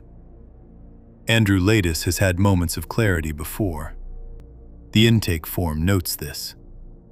There was a previous breakthrough that did not hold, a previous moment when Andrew came back far enough to acknowledge reality before the mind that built Teddy Daniels reasserted itself and pulled him back in. Cawley has reason to hope that this time is different, that the specificity and depth of the lighthouse confrontation has reached Andrew at a level that previous interventions did not. He also has reason to be cautious, because the mind he is dealing with is not a simple one, and the delusion it built is not a simple construction, and the trauma underneath it is not the kind that yields easily to any single intervention, no matter how carefully designed. What the lighthouse scene ultimately demonstrates, beyond its function as the film's central revelation, is something about the relationship between truth and survival. The experiment was built on the premise that knowing the truth is better than not knowing it, that a person in possession of their actual history, however terrible that history is in a better position than a person living inside a fiction, however complete and internally consistent that fiction might be. Cawley believes this. He has staked everything on it. And in the lighthouse, with Andrew Laeddis present and the recognition real, the premise appears to hold. Truth has been reached. The person who needed to reach it has reached it. But the film is not finished. And the reason it is not finished is that reaching the truth and being able to live inside it are two different achievements. And the lighthouse scene only accomplishes the first one. What Andrew does with the truth, now that he has it. What any person does with the truth of themselves when that truth is as heavy as Andrew's is not something that the lighthouse can determine. The lighthouse can open the door. Walking through it and staying on the other side of it is work that happens after the scene ends and in the space beyond what the experiment can control. The lighthouse is the film's answer to its central question, the question of whether the truth can be reached. Yes, the lighthouse says, it can be reached. It is here. It is real and specific, and it accounts for everything. And the man who built an entirely alternate identity to avoid it is standing in it now, holding it for the first time in 2 years. What the film's final scene will ask, with a quietness and a complexity that the lighthouse's relative clarity has earned the right to demand, is a different question entirely. Not whether the truth can be reached, but what a person chooses to do once they are standing inside it. Whether the truth, when it is this particular truth, is something a person can choose to keep living in, or whether the mind that built Teddy Daniels once might, when faced with the full, unbearable weight of Andrew Laetis's reality, simply build him again. That question is waiting on the steps outside the lighthouse. And it is the most important question the film asks. Before we move on, if you're enjoying this analysis, please consider subscribing. It helps the channel tremendously. The lighthouse has done its work, and Andrew Laetis has heard the truth and recognized it. But from the very first frame, the film has been telling a second story entirely in images: fire and water, delusion and truth. And that visual language has been the most honest voice in the room all along. Section 7. Fire, water, and what the film is visually saying. There is a version of Shutter Island that you can watch with the sound off and still understand completely. Not the plot. The plot requires dialogue, requires the conversations in the lighthouse, and the words on the intake form, and the names that turn out to be anagrams of other names. But the emotional truth of the film, the thing it is most deeply about, is encoded in its images, with a consistency and a precision that makes the visual language of the movie almost entirely self-sufficient. Scorsese has always been a director who thinks in pictures first, who understands that the camera is not a recording device, but an argument, that where you put it and how you move it and what you choose to show and not show are all decisions that carry meaning independent of anything the actors say or the screenplay specifies. In Shutter Island, this instinct produces something remarkable. The film's visual system is telling the true story of Andrew Laetis from the very first frame, in a language that a first-time viewer absorbs without consciously decoding, and that a second-time viewer finds almost unbearably precise. The organizing principle of this visual language is simple to state and complex in its application. Fire belongs to the delusion. Water belongs to the truth. Everything in the film's imagery flows from this opposition. And once you have identified it, you begin to see it operating in scenes where you initially had no idea it was present. It is not a metaphor in the literary sense, a decorative parallel between two things that illuminates both of them. It is more functional than that. Fire and water are the film's way of telling you, in every scene in which they appear, which reality you are currently inside. Delusion or truth. Teddy Daniels or Andrew Laetis. The story that allows survival, or the story that survival requires escaping. Fire is where Teddy lives. The apartment fire that he believes killed Dolores is the central event of his constructed history. the event that explains her absence, that provides an external cause for his grief, that gives him a villain to pursue and a mission to sustain. Fire is the element of the false story, which means that fire, throughout the film, is associated with moments when the delusion is at its most complete, when Teddy Daniels is most fully himself, when Andrew Laeddis is furthest from the surface. In the dream sequences where Dolores appears most warmly and most vividly, the setting is the ash-filled apartment, a space defined by the aftermath of fire, by the gray residue of burning. She is most present to him there, most real, most clearly the beloved wife taken by violence rather than the complex and suffering person whose illness he failed to adequately see. When Teddy lights matches in the dark corridors of Ashcliff, the action reads on a first viewing as practical, a man finding his way in an unlit space. On a second viewing, it carries a different quality. He is drawn to the flame in a way that slightly exceeds the practical need for light. He holds the match a moment longer than necessary. The fire gives him something, a brief, warm, controllable version of the element that defines his constructed reality. He is most confident in his identity, most settled in the Teddy Daniels persona, in moments of warmth and flame. The scene where he blows up Dr. Cawley's car, ostensibly a tactical diversion to allow him to move through the facility unobserved, produces a fire that is large and dramatic and entirely unnecessary for the stated purpose. The explosion is bigger than the diversion requires. Teddy watches it with an intensity that is not purely tactical. Fire, in these moments, is not just a tool. It is a comfort. The cave sequence, where Teddy meets the woman he believes to be the real Rachel Solando, is firelit throughout.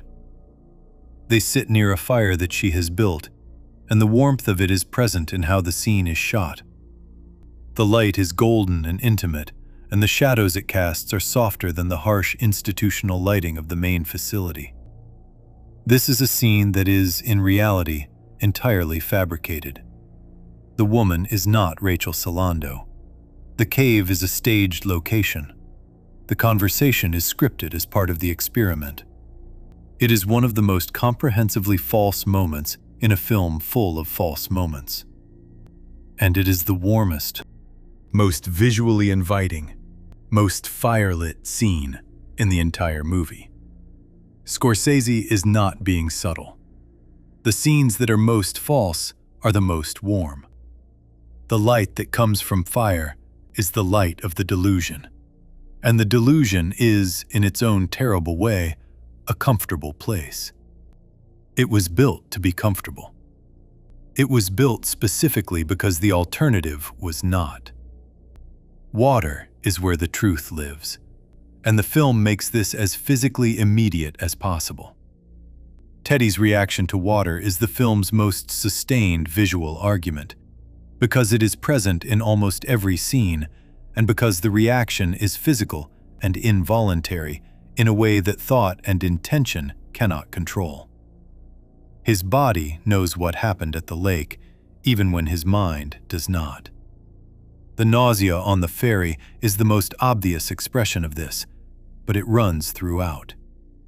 When rain hits him, when he is near the shore, when the storm sends water against the windows of the facility at night, Teddy's responses carry an edge that the weather alone does not produce. He does not simply dislike being wet or cold. He is disturbed by water in a way that is located somewhere deeper than preference or comfort. The island's geography makes this inescapable. Shutter Island is surrounded by ocean in every direction, which means that Andrew Laeddis has been living inside his own trauma for 2 years, with no possibility of distance from the element that carries it. Every time he looks out a window, every time he crosses from one building to another, every time the wind comes in from the water, the truth is physically present. The island is not just a setting. It is a condition. It is the specific condition of a mind that cannot escape what it knows, even as it works continuously to avoid knowing it. The ocean surrounding Ashcliff is the lake in Massachusetts, extended to the horizon in every direction, making avoidance not just difficult, but literally impossible. Andrew Laeddis is living in the middle of his own worst memory. The delusion of Teddy Daniels is the only way to inhabit that geography without being destroyed by it. The storm that arrives on the first night is the film's most expansive expression of this visual logic. It is enormous, and it is water. Not gentle water, not the water of a calm lake on a summer afternoon, but violent and insistent and completely overwhelming water that floods the grounds and fills the air and makes the island feel submerged in a way that is more than meteorological. The storm arrives at the moment when the experiment is beginning to intensify, when the role play is moving from its introductory stages into the more demanding middle section, where the clues are accumulating and the pressure on Andrew's constructed reality is beginning to build. The external weather and the internal weather are synchronized throughout the film, and the storm is the synchronization at its most dramatic.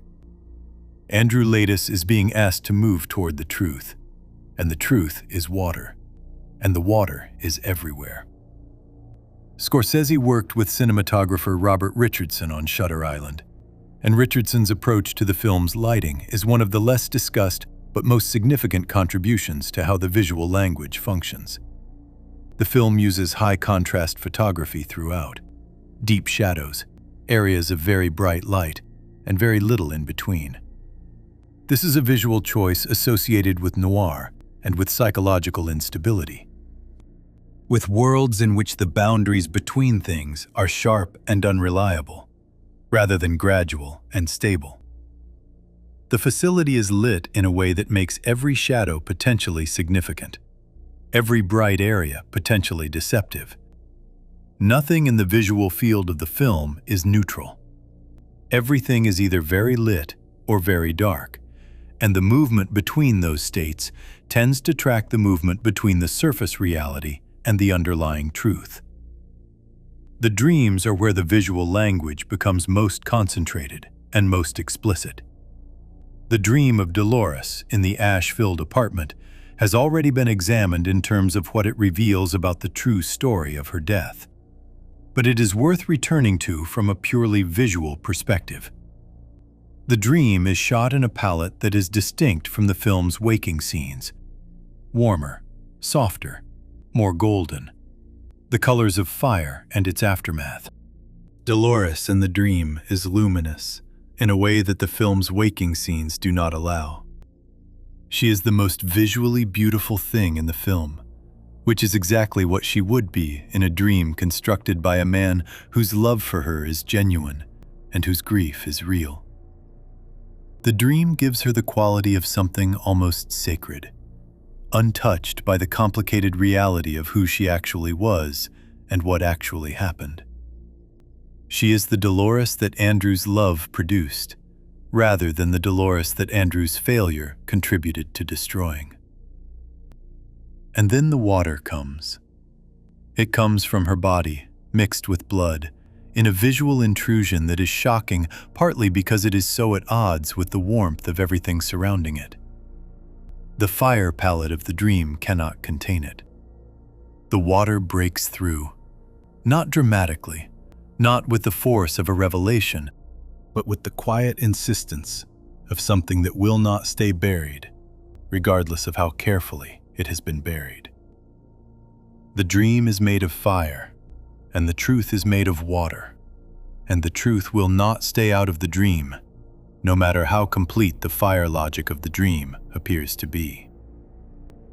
This is the visual argument of the entire film, expressed in a single sequence. The constructed reality is warm and complete and beautiful, and the truth keeps bleeding through it in the form of water. And there is nothing the construction can do to prevent this indefinitely. The Dachau flashbacks have their own visual register that connects to the film's larger symbolic system in ways that are easy to miss because they seem to belong to a different context entirely.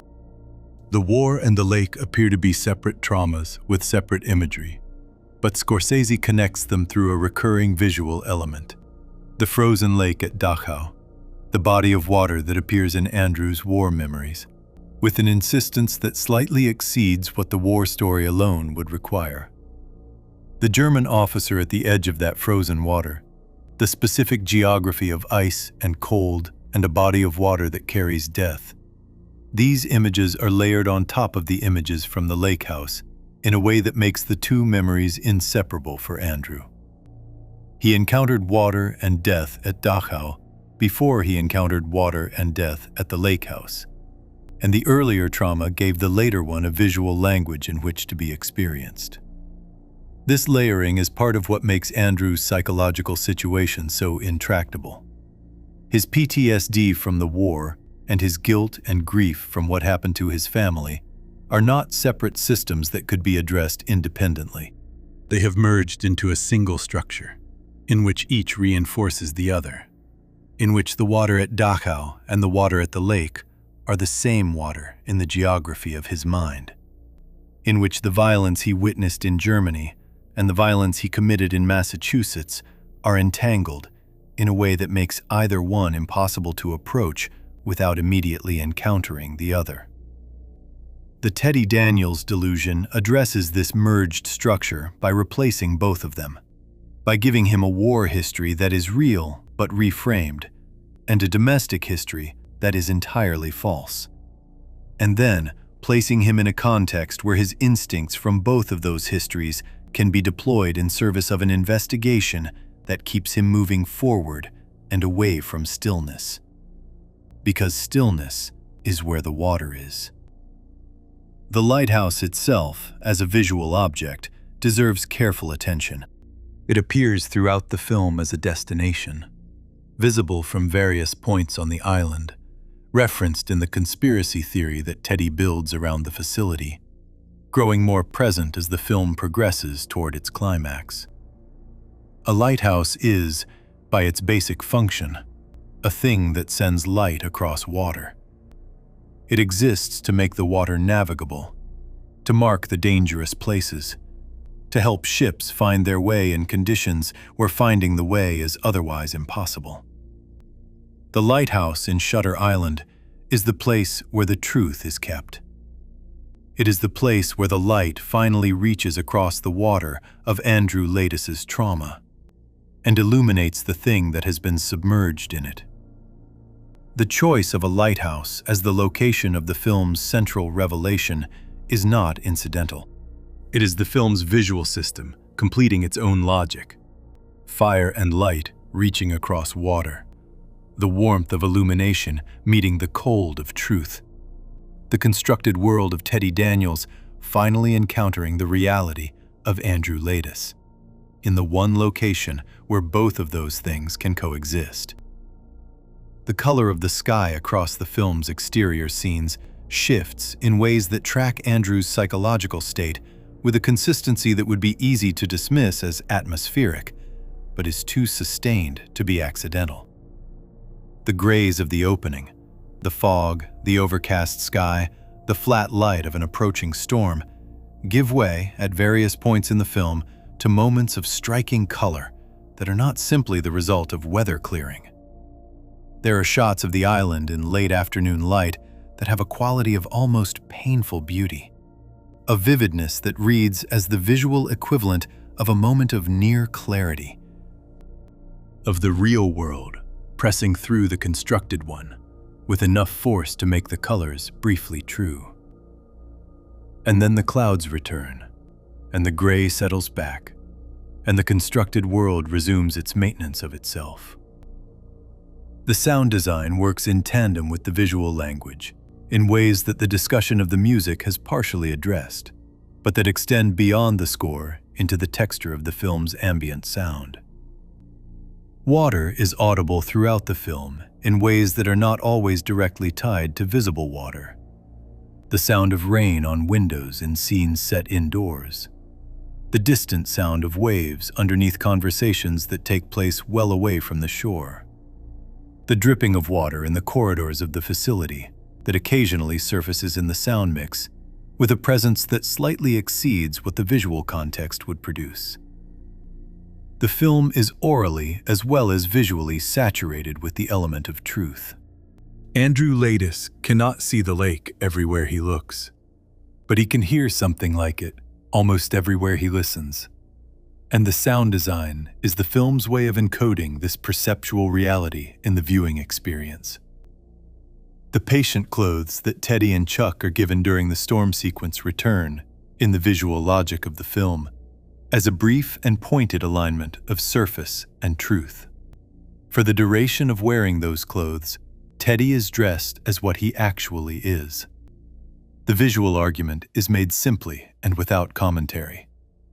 Here is the man as he actually exists within this institution, dressed in the clothes that tell the truth about his situation, before the professional costume is restored and the investigation continues. It lasts only a scene, but in a film that is making its deepest arguments through images rather than words, even a brief visual alignment of this kind carries genuine weight. What the film's visual system ultimately accomplishes is something that the most sophisticated version of storytelling aspires to: a situation in which the form of the story is also its content. The thriller plot, the investigation, the missing patient, and the conspiracy theory, and the lighthouse revelation are the story's content in the conventional sense.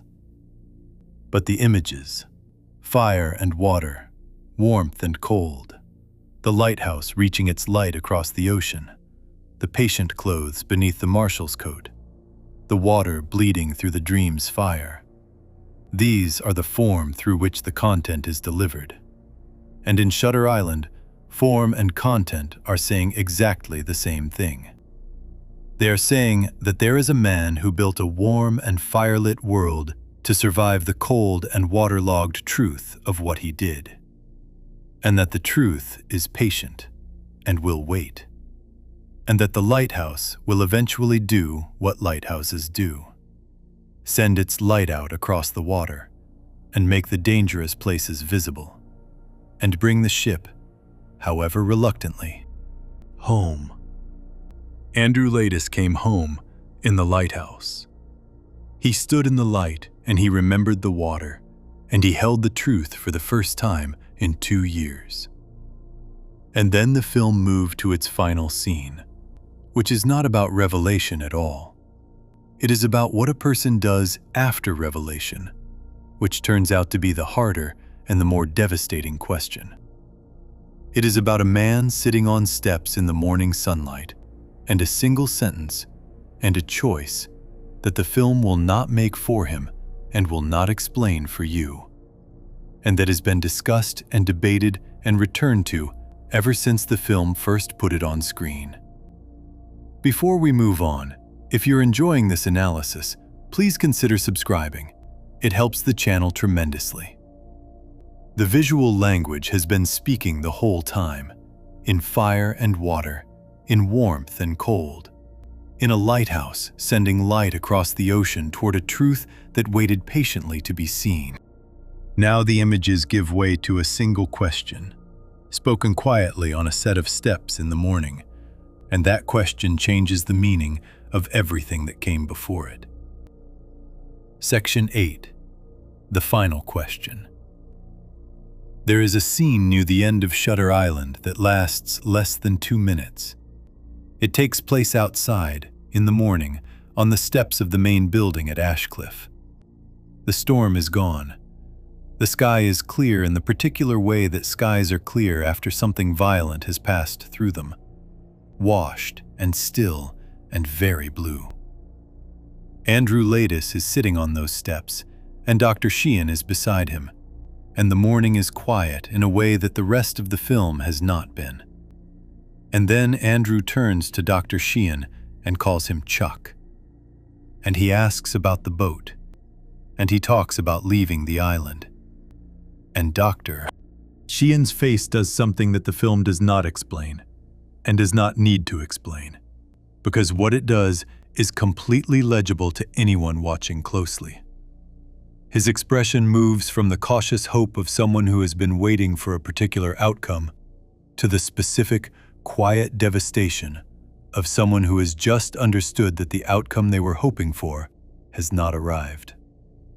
And then Andrew Laeddis says the line. He says it quietly, without drama, almost as if he is thinking out loud rather than speaking to anyone in particular.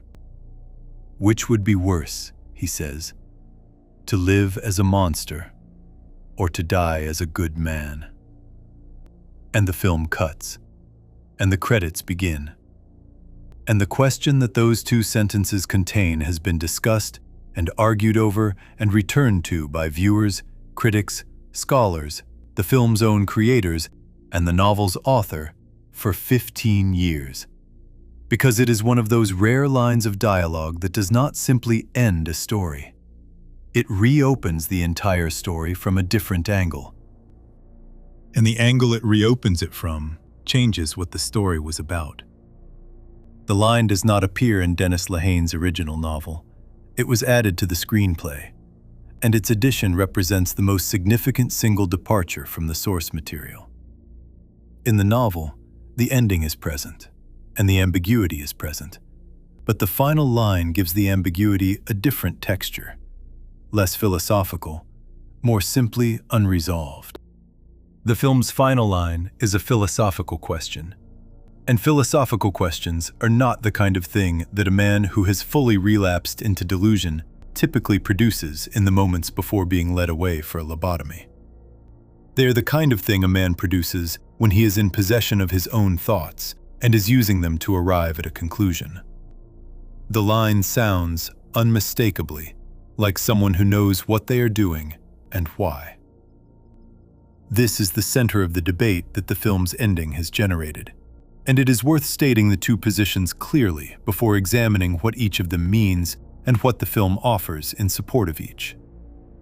The first position is that Andrew Laeddis has genuinely relapsed, that the breakthrough in the lighthouse, real as it was, did not hold, that his mind, confronted again with the full weight of what it was being asked to carry, made the same choice it made 2 years ago, and rebuilt the Teddy Daniels construction, not out of conscious decision, but out of the automatic survival logic that produced the construction in the first place.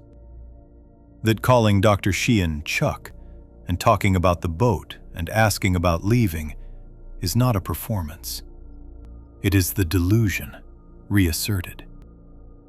And the final line is something Andrew says from inside that delusion, without full awareness of its significance.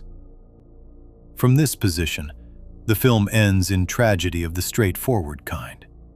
The experiment failed. The man could not hold the truth. And what follows the final scene is a lobotomy, performed on someone who is not capable of choosing or refusing it. The second position is that Andrew Laeddis has not relapsed at all. That calling Dr.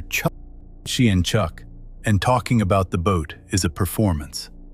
A conscious, deliberate, clear-eyed performance by a man who has full possession of the truth and is choosing, with complete awareness of what he is choosing, to pretend otherwise. That the final line is not something a delusional man says. It is something a man in full possession of his faculties says, when he has decided that full possession of his faculties is not something he can bear to maintain. That Andrew Laeddis, knowing who he is and what he did, has made a decision.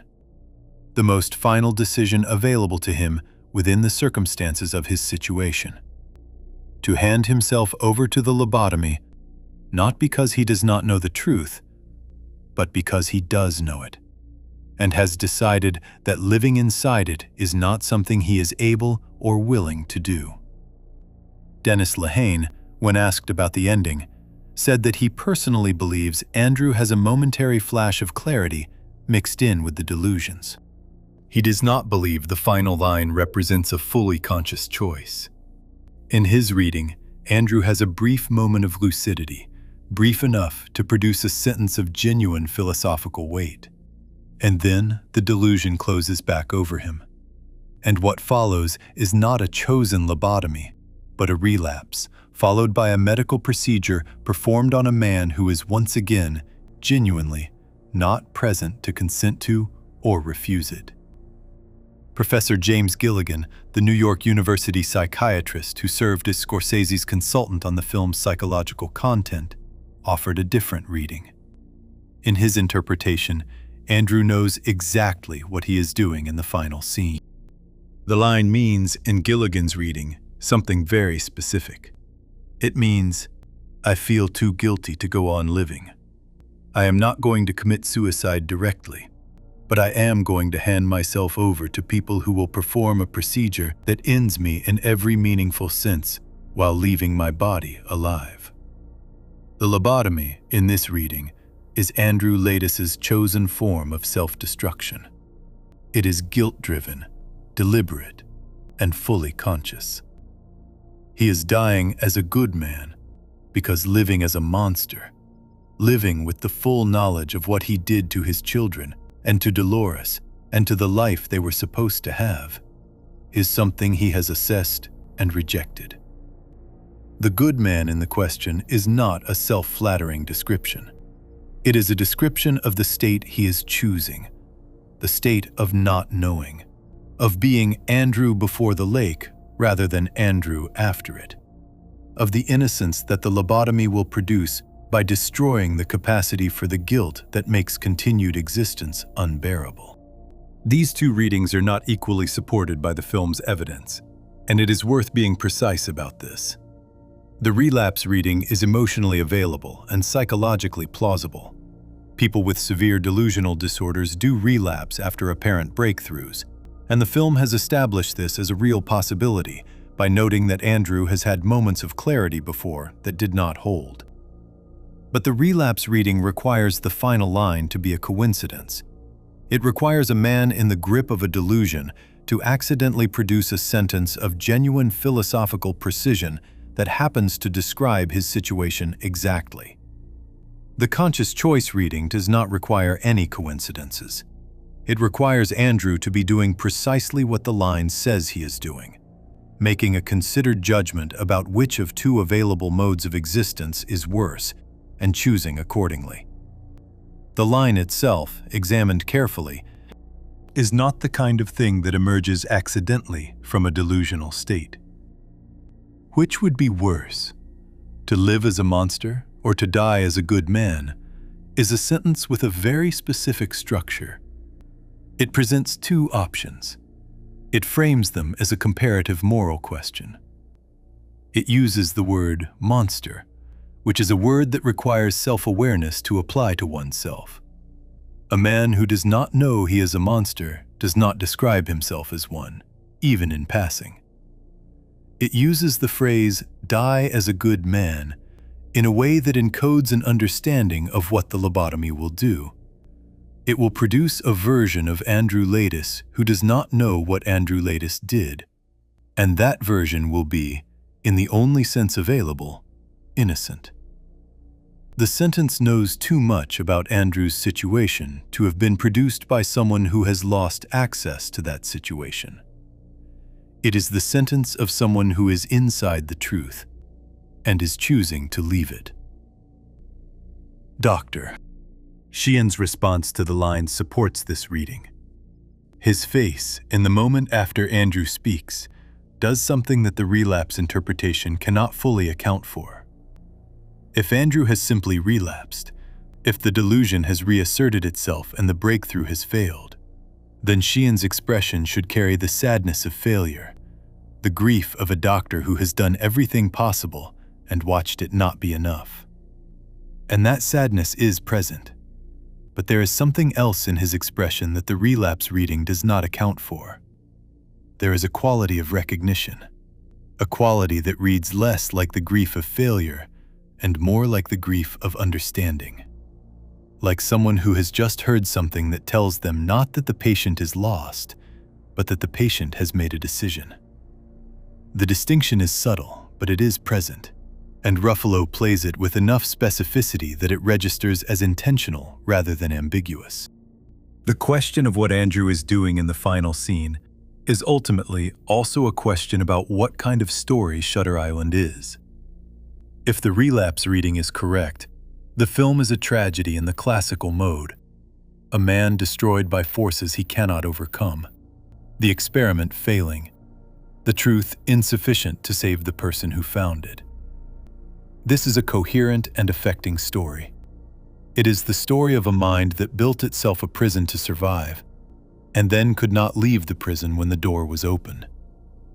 There is genuine pathos in this reading, genuine sorrow for the man who almost made it back and could not quite hold on. But the conscious choice reading makes the film into something with more complicated moral weight. It makes the film a story about a man who recovered, who stood in the lighthouse and held the truth and acknowledged it, and who then looked at the life that truth required him to live and decided that the life was not livable. This is not a story about the limits of therapeutic intervention. It is a story about the limits of what a person can ask themselves to bear. Andrew Laeddis, in this reading, is not a man defeated by his illness. He is a man who made a fully informed choice about what his existence was going to cost him, and decided the cost was too high.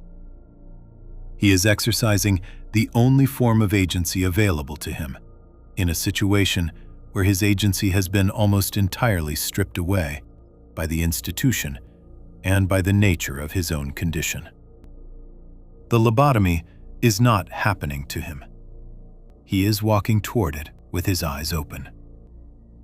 Which would be worse, he asks, to live as a monster or to die as a good man? The monster he is describing is Andrew Laeddis, the man who knew his wife was seriously ill and looked away, who came home to a lake full of his children and then shot the woman he loved at its edge, who has spent 2 years in a psychiatric facility, having hurt patients and staff during episodes of violence that the record documents clearly. Living as that man, with full knowledge of all of that, is one option. Dying as a good man, which means allowing the lobotomy to produce a version of himself that has no access to any of that, that exists in a kind of permanent anteroom to the worst events of his life, before the lake, before the gun, before the children, is the other option. He is asking which is worse, not because he does not know the answer, but because he wants, perhaps, to say the question out loud one time before he acts on it, to give it the dignity of being spoken rather than simply decided in silence. The fact that he asks it of Dr. Sheehan, of Chuck, as he calls him in the final scene, is significant.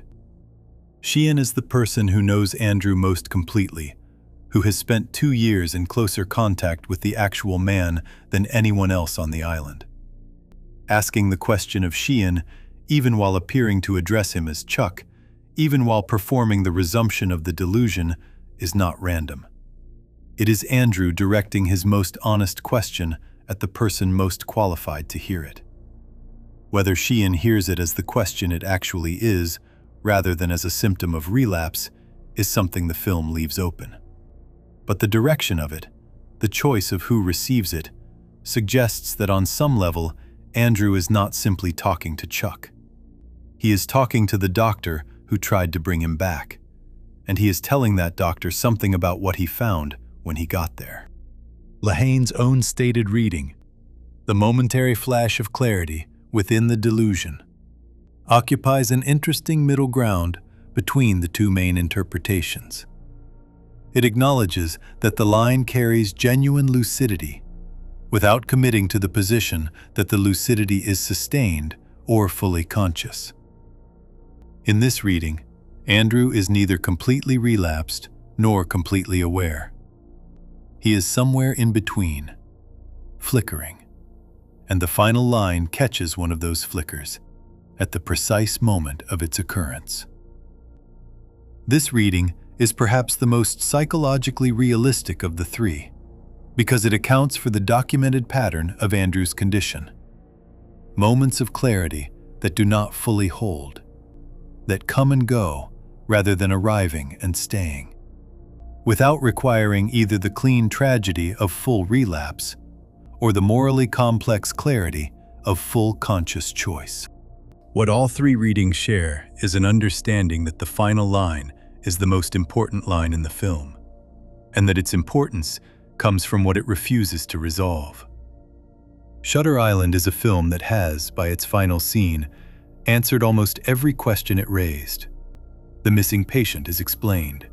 The conspiracy is explained. The anagrams are explained. The experiment is explained. The truth of Andrew Laetis's history is fully on the table. The only thing the film does not explain, the only question it raises and then holds open without answering, is what is happening in Andrew's mind in the final scene. And it holds this open not because it ran out of room, or because the filmmakers could not decide, but because the question of what a person chooses to do with an unbearable truth is not a question that stories can answer. It is a question that belongs to the person inside the truth, and Andrew Laetis is inside it, in a way that no viewer and no filmmaker and no novelist can fully access. The lobotomy that follows the final scene, that follows immediately given the logic of the board's decision and the failure of the experiment as the staff will now be required to report it, is either the consequence of a relapse or the fulfillment of a choice. Either way, it is the end of Andrew Laetis in every sense that matters. The procedure will produce a person who does not know the lake, does not know the children, does not know Dolores, does not know what his hands did at the edge of the water. It will produce, in the clinical sense, a calmer and more manageable patient. It will produce, in the human sense, the erasure of a person. Whether Andrew walked toward that erasure knowingly or was carried toward it by the reassertion of a delusion he could not prevent is the question that the final scene leaves hanging in the morning air. As still and as clear and as unresolvable as the sky above the island after the storm. Which would be worse? The question stays. It does not go away when the credits roll. It goes with you out of the film and into the days after watching it, presenting itself at unexpected moments, attaching itself to whatever you were thinking about, guilt and survival, and the things people cannot bring themselves to know about themselves. It is a question that the film earns the right to ask by spending 2 hours constructing the specific circumstances in which it is the right question. And it is a question that remains after 15 years and countless viewings, and the interpretations of the author and the psychiatrist and the critics and the audience, exactly as open as it was the first time Andrew Laetis spoke it quietly into the clear morning air of Shutter Island, and waited for an answer that the film, with complete and deliberate intention, never provides. Before we move on, if you're enjoying this analysis, please consider subscribing. It helps the channel tremendously. The final question belongs to Andrew Laetis alone, and no answer the film could give would be more honest than the silence it chooses instead. But the question does something else. It sends you back through every scene and every detail, and suddenly the film you watched is not the film you thought you were watching. Section 9. What the ending changes about everything before it. There is a particular kind of film that exists in two completely different versions simultaneously. Most films are stable objects. They mean what they mean. They do what they do. And a second viewing deepens your appreciation of something fixed without fundamentally altering what that thing is. Shutter Island is not a stable object.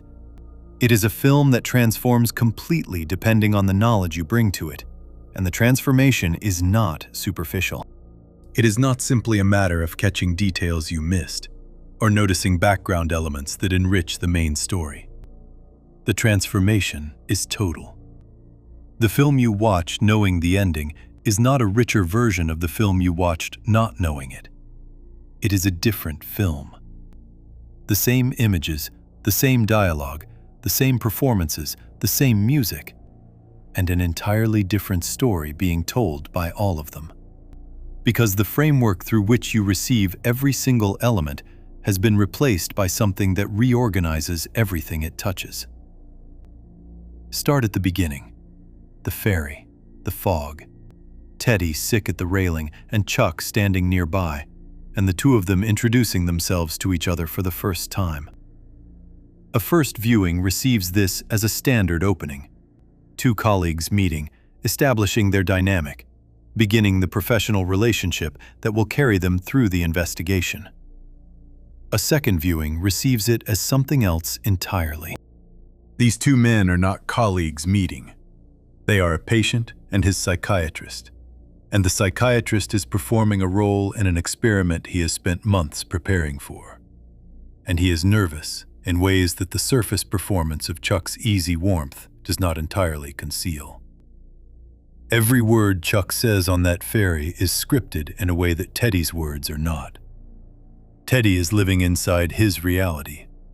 Sheehan is managing a situation with enormous care, because the man standing beside him is dangerous, and the experiment they are beginning has no guarantee of success, and the stakes of failure are the permanent destruction of a person he has spent 2 years trying to reach. The seasickness reframes completely. Teddy gripping the railing, struggling with what the surface narrative presents as the motion of the boat. A second viewing knows he is not seasick. He is surrounded by water. He is crossing open water toward an island surrounded by more water, and his body is responding to the proximity of the element that carries the worst memory of his life. Every time the ocean spray reaches him, Andrew Laidus's nervous system is responding the way it has responded since the lake. He cannot name this. Teddy Daniels has no framework for understanding why open water makes him physically ill, because Teddy Daniels does not know about the lake.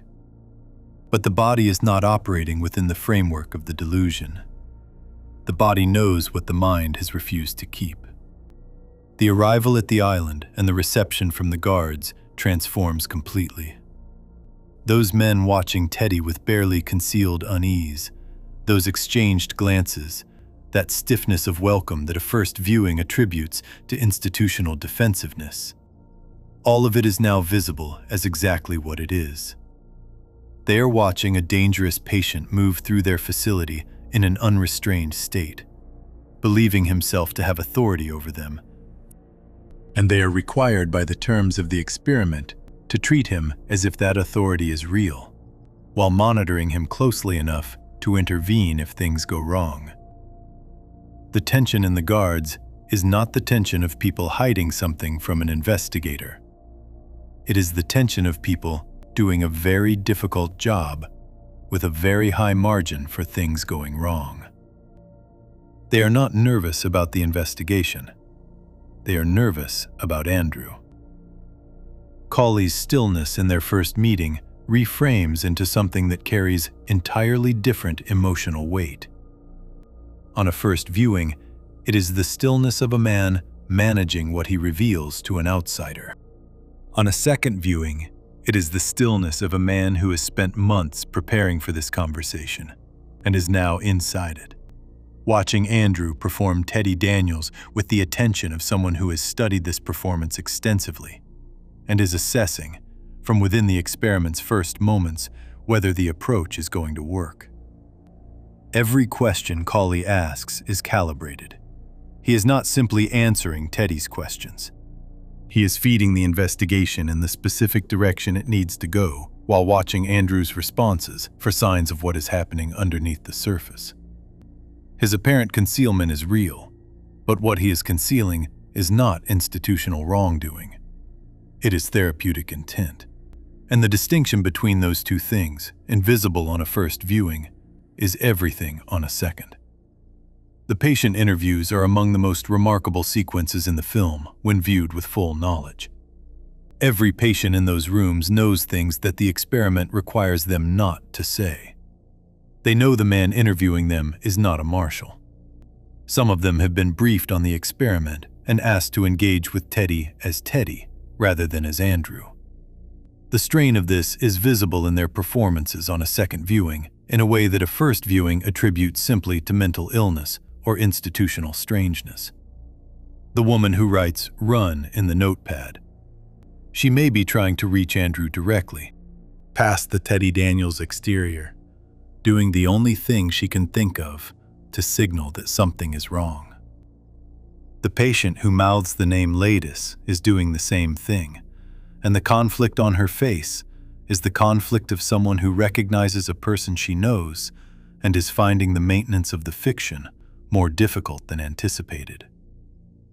These are not background characters behaving oddly. They are people caught inside someone else's therapeutic drama, trying, and mostly failing, to stay within its rules. Chuck, throughout the entire film, reframes into the performance of a man doing one of the most demanding things a psychiatrist can be asked to do. Every question he asks Teddy is a question he has clinical reason to ask. Every moment of support he offers is real support, coming from a real therapeutic relationship, expressed through the disguise of a partnership that does not actually exist. The warmth between Teddy and Chuck is genuine on both sides. Andrew genuinely trusts Sheehan, has incorporated him into the delusion as the partner figure, because on some deep level he knows Sheehan is safe. And Sheehan genuinely cares about Andrew in the way of someone who has spent 2 years working closely with a person in desperate circumstances. The relationship is real. Its presentation is entirely false. Holding both of those things true simultaneously is what makes Chuck one of the film's most quietly devastating presences on a second viewing. Every scene between them is a scene between a doctor and his patient, and only one of them knows that. The cave sequence, with the woman presenting herself as the real Rachel Solando, becomes, on a second viewing, one of the more disturbing sequences in the film. On a first viewing, it feels like genuine discovery. Teddy has found someone who confirms his suspicions and validates the conspiracy theory. On a second viewing, you are watching an elaborate performance staged specifically for Andrew Ladis, designed by people who know his delusion well enough to feed it precisely what it needs.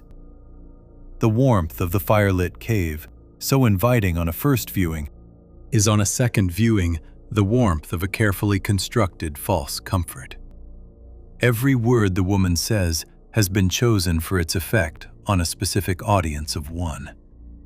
She is a performer in Andrew's therapeutic drama, and the scene's intimacy is the intimacy of a stage set built to keep a specific person engaged at a moment when his investment in the investigation needs reinforcing. The dreams transform most completely. Every appearance of Dolores, every ash-filled apartment, every warm golden vision, all of it is now the film showing you, in the most direct way available short of a title card, what is actually happening inside Andrew's mind. The dreams are not atmospheric filler. They are the film's most honest sequences, the moments when the constructed reality of the delusion is thinnest and the truth underneath it most visible. The water bleeding through Dolores's body is the lake bleeding through the fire story.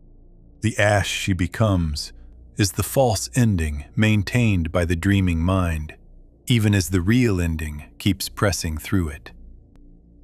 A first viewing watches these scenes as the emotional texture of a grieving man's inner life. A second viewing watches them as the film's clearest communication of the truth it is simultaneously concealing and revealing. What the second viewing of Shutter Island ultimately provides is not simply more information about a story you already know. It provides a different emotional experience altogether. The first viewing is a thriller with a devastating ending. The second viewing is a tragedy that you watch unfold with full knowledge of where it is going and no ability to do anything about it. You watch Colley manage Andrew with the careful attention of a doctor who believes in what he is doing, and you know how it ends. You watch Sheehan be Chuck with the warmth of a man who genuinely cares about his patient, and you know how it ends. You watch Andrew follow the investigation with the determination of someone who believes he is close to the truth, and you know that he is. And you know that being close to it and being able to hold it are different things, and you know how it ends. The second viewing of Shutter Island is a sadder experience than the first, which is not what you would expect from a film whose first viewing ends with a revelation of this size. Usually, the revelation is the saddest part, and subsequent viewings are less emotionally acute because the surprise is gone. In Shutter Island, the revelation is not the saddest part. The saddest part is everything before it, watched with the knowledge of what it all means. The man sick on the ferry, the guards watching him, Colley waiting with his particular stillness, Chuck beside him, performing warmth that is also real warmth, asking questions that are also clinical questions, being a partner who is also a doctor to a man who is also a patient. All of it, from the first frame to the last, tells the true story of Andrew Laeddis. The first viewing does not know how to read it. The second viewing cannot look away from it. That is what the ending changes about everything before it. Not the facts, not the plot, the meaning.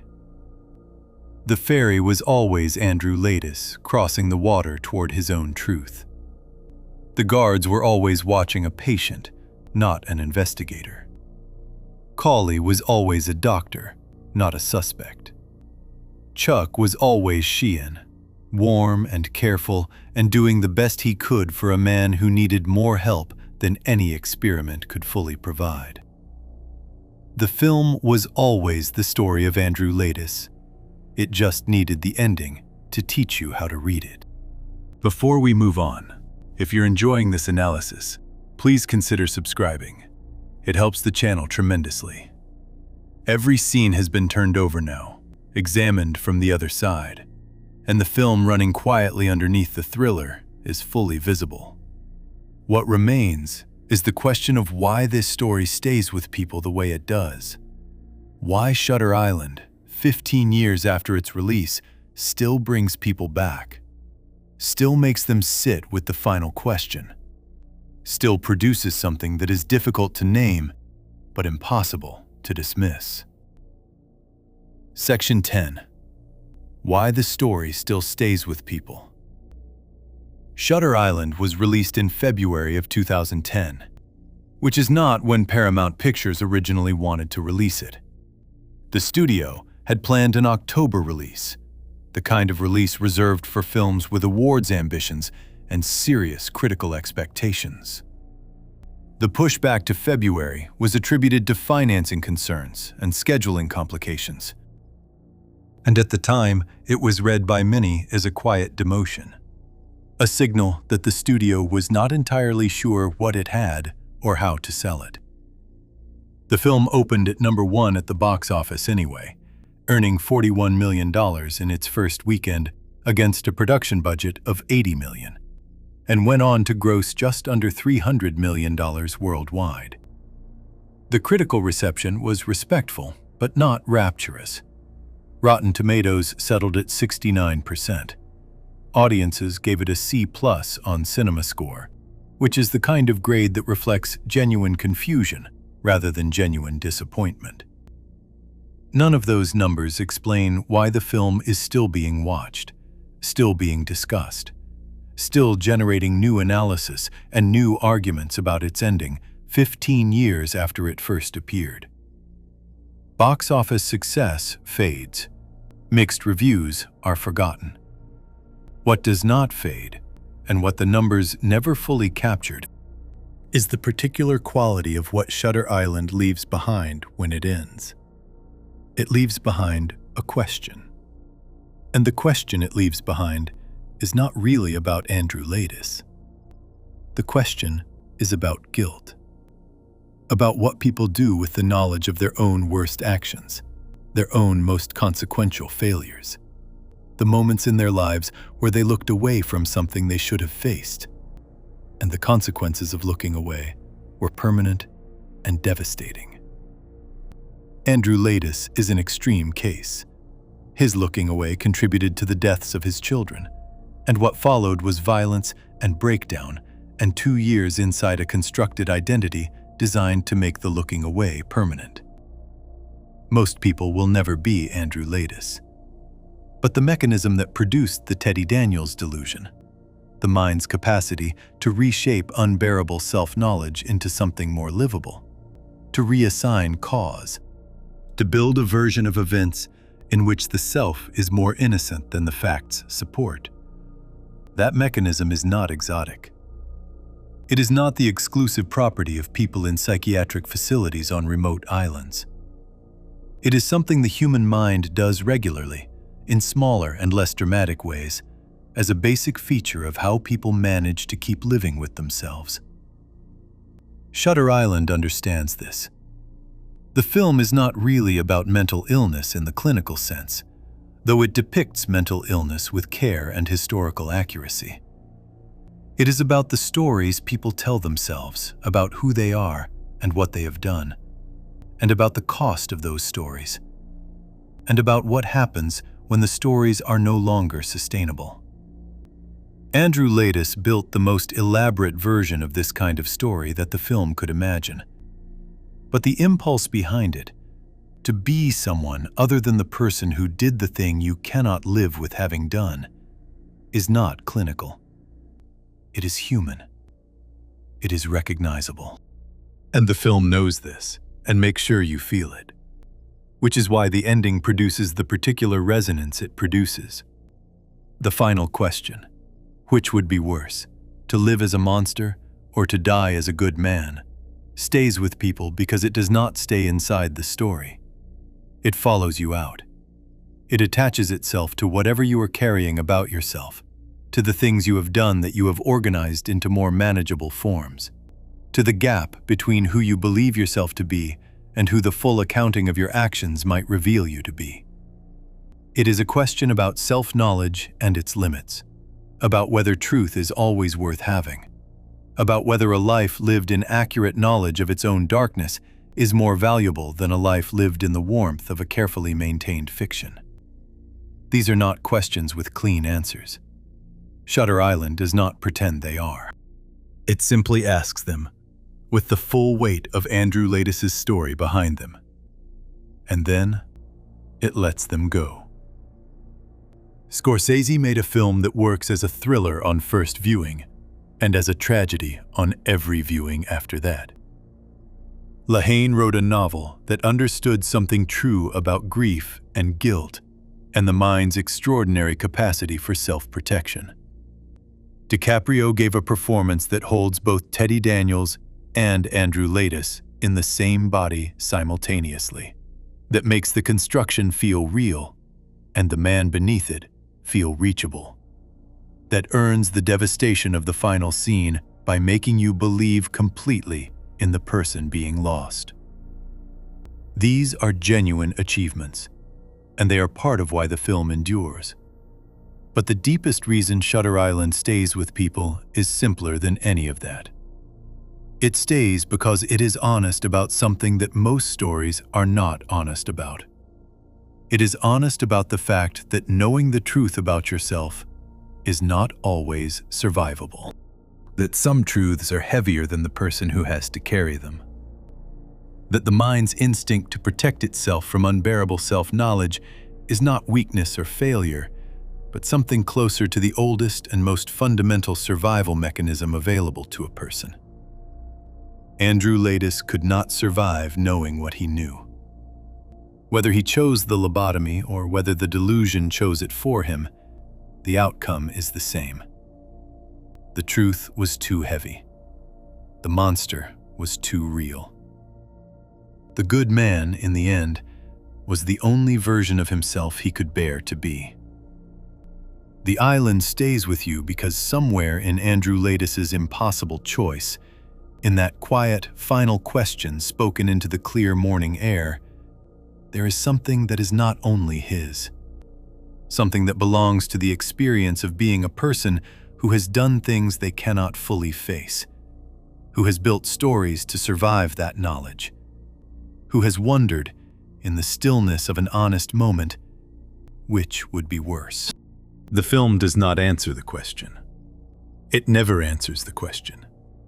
It just makes sure you feel the full weight of why it had to be asked. If you enjoyed this video, make sure to subscribe, and I'll see you in the next video.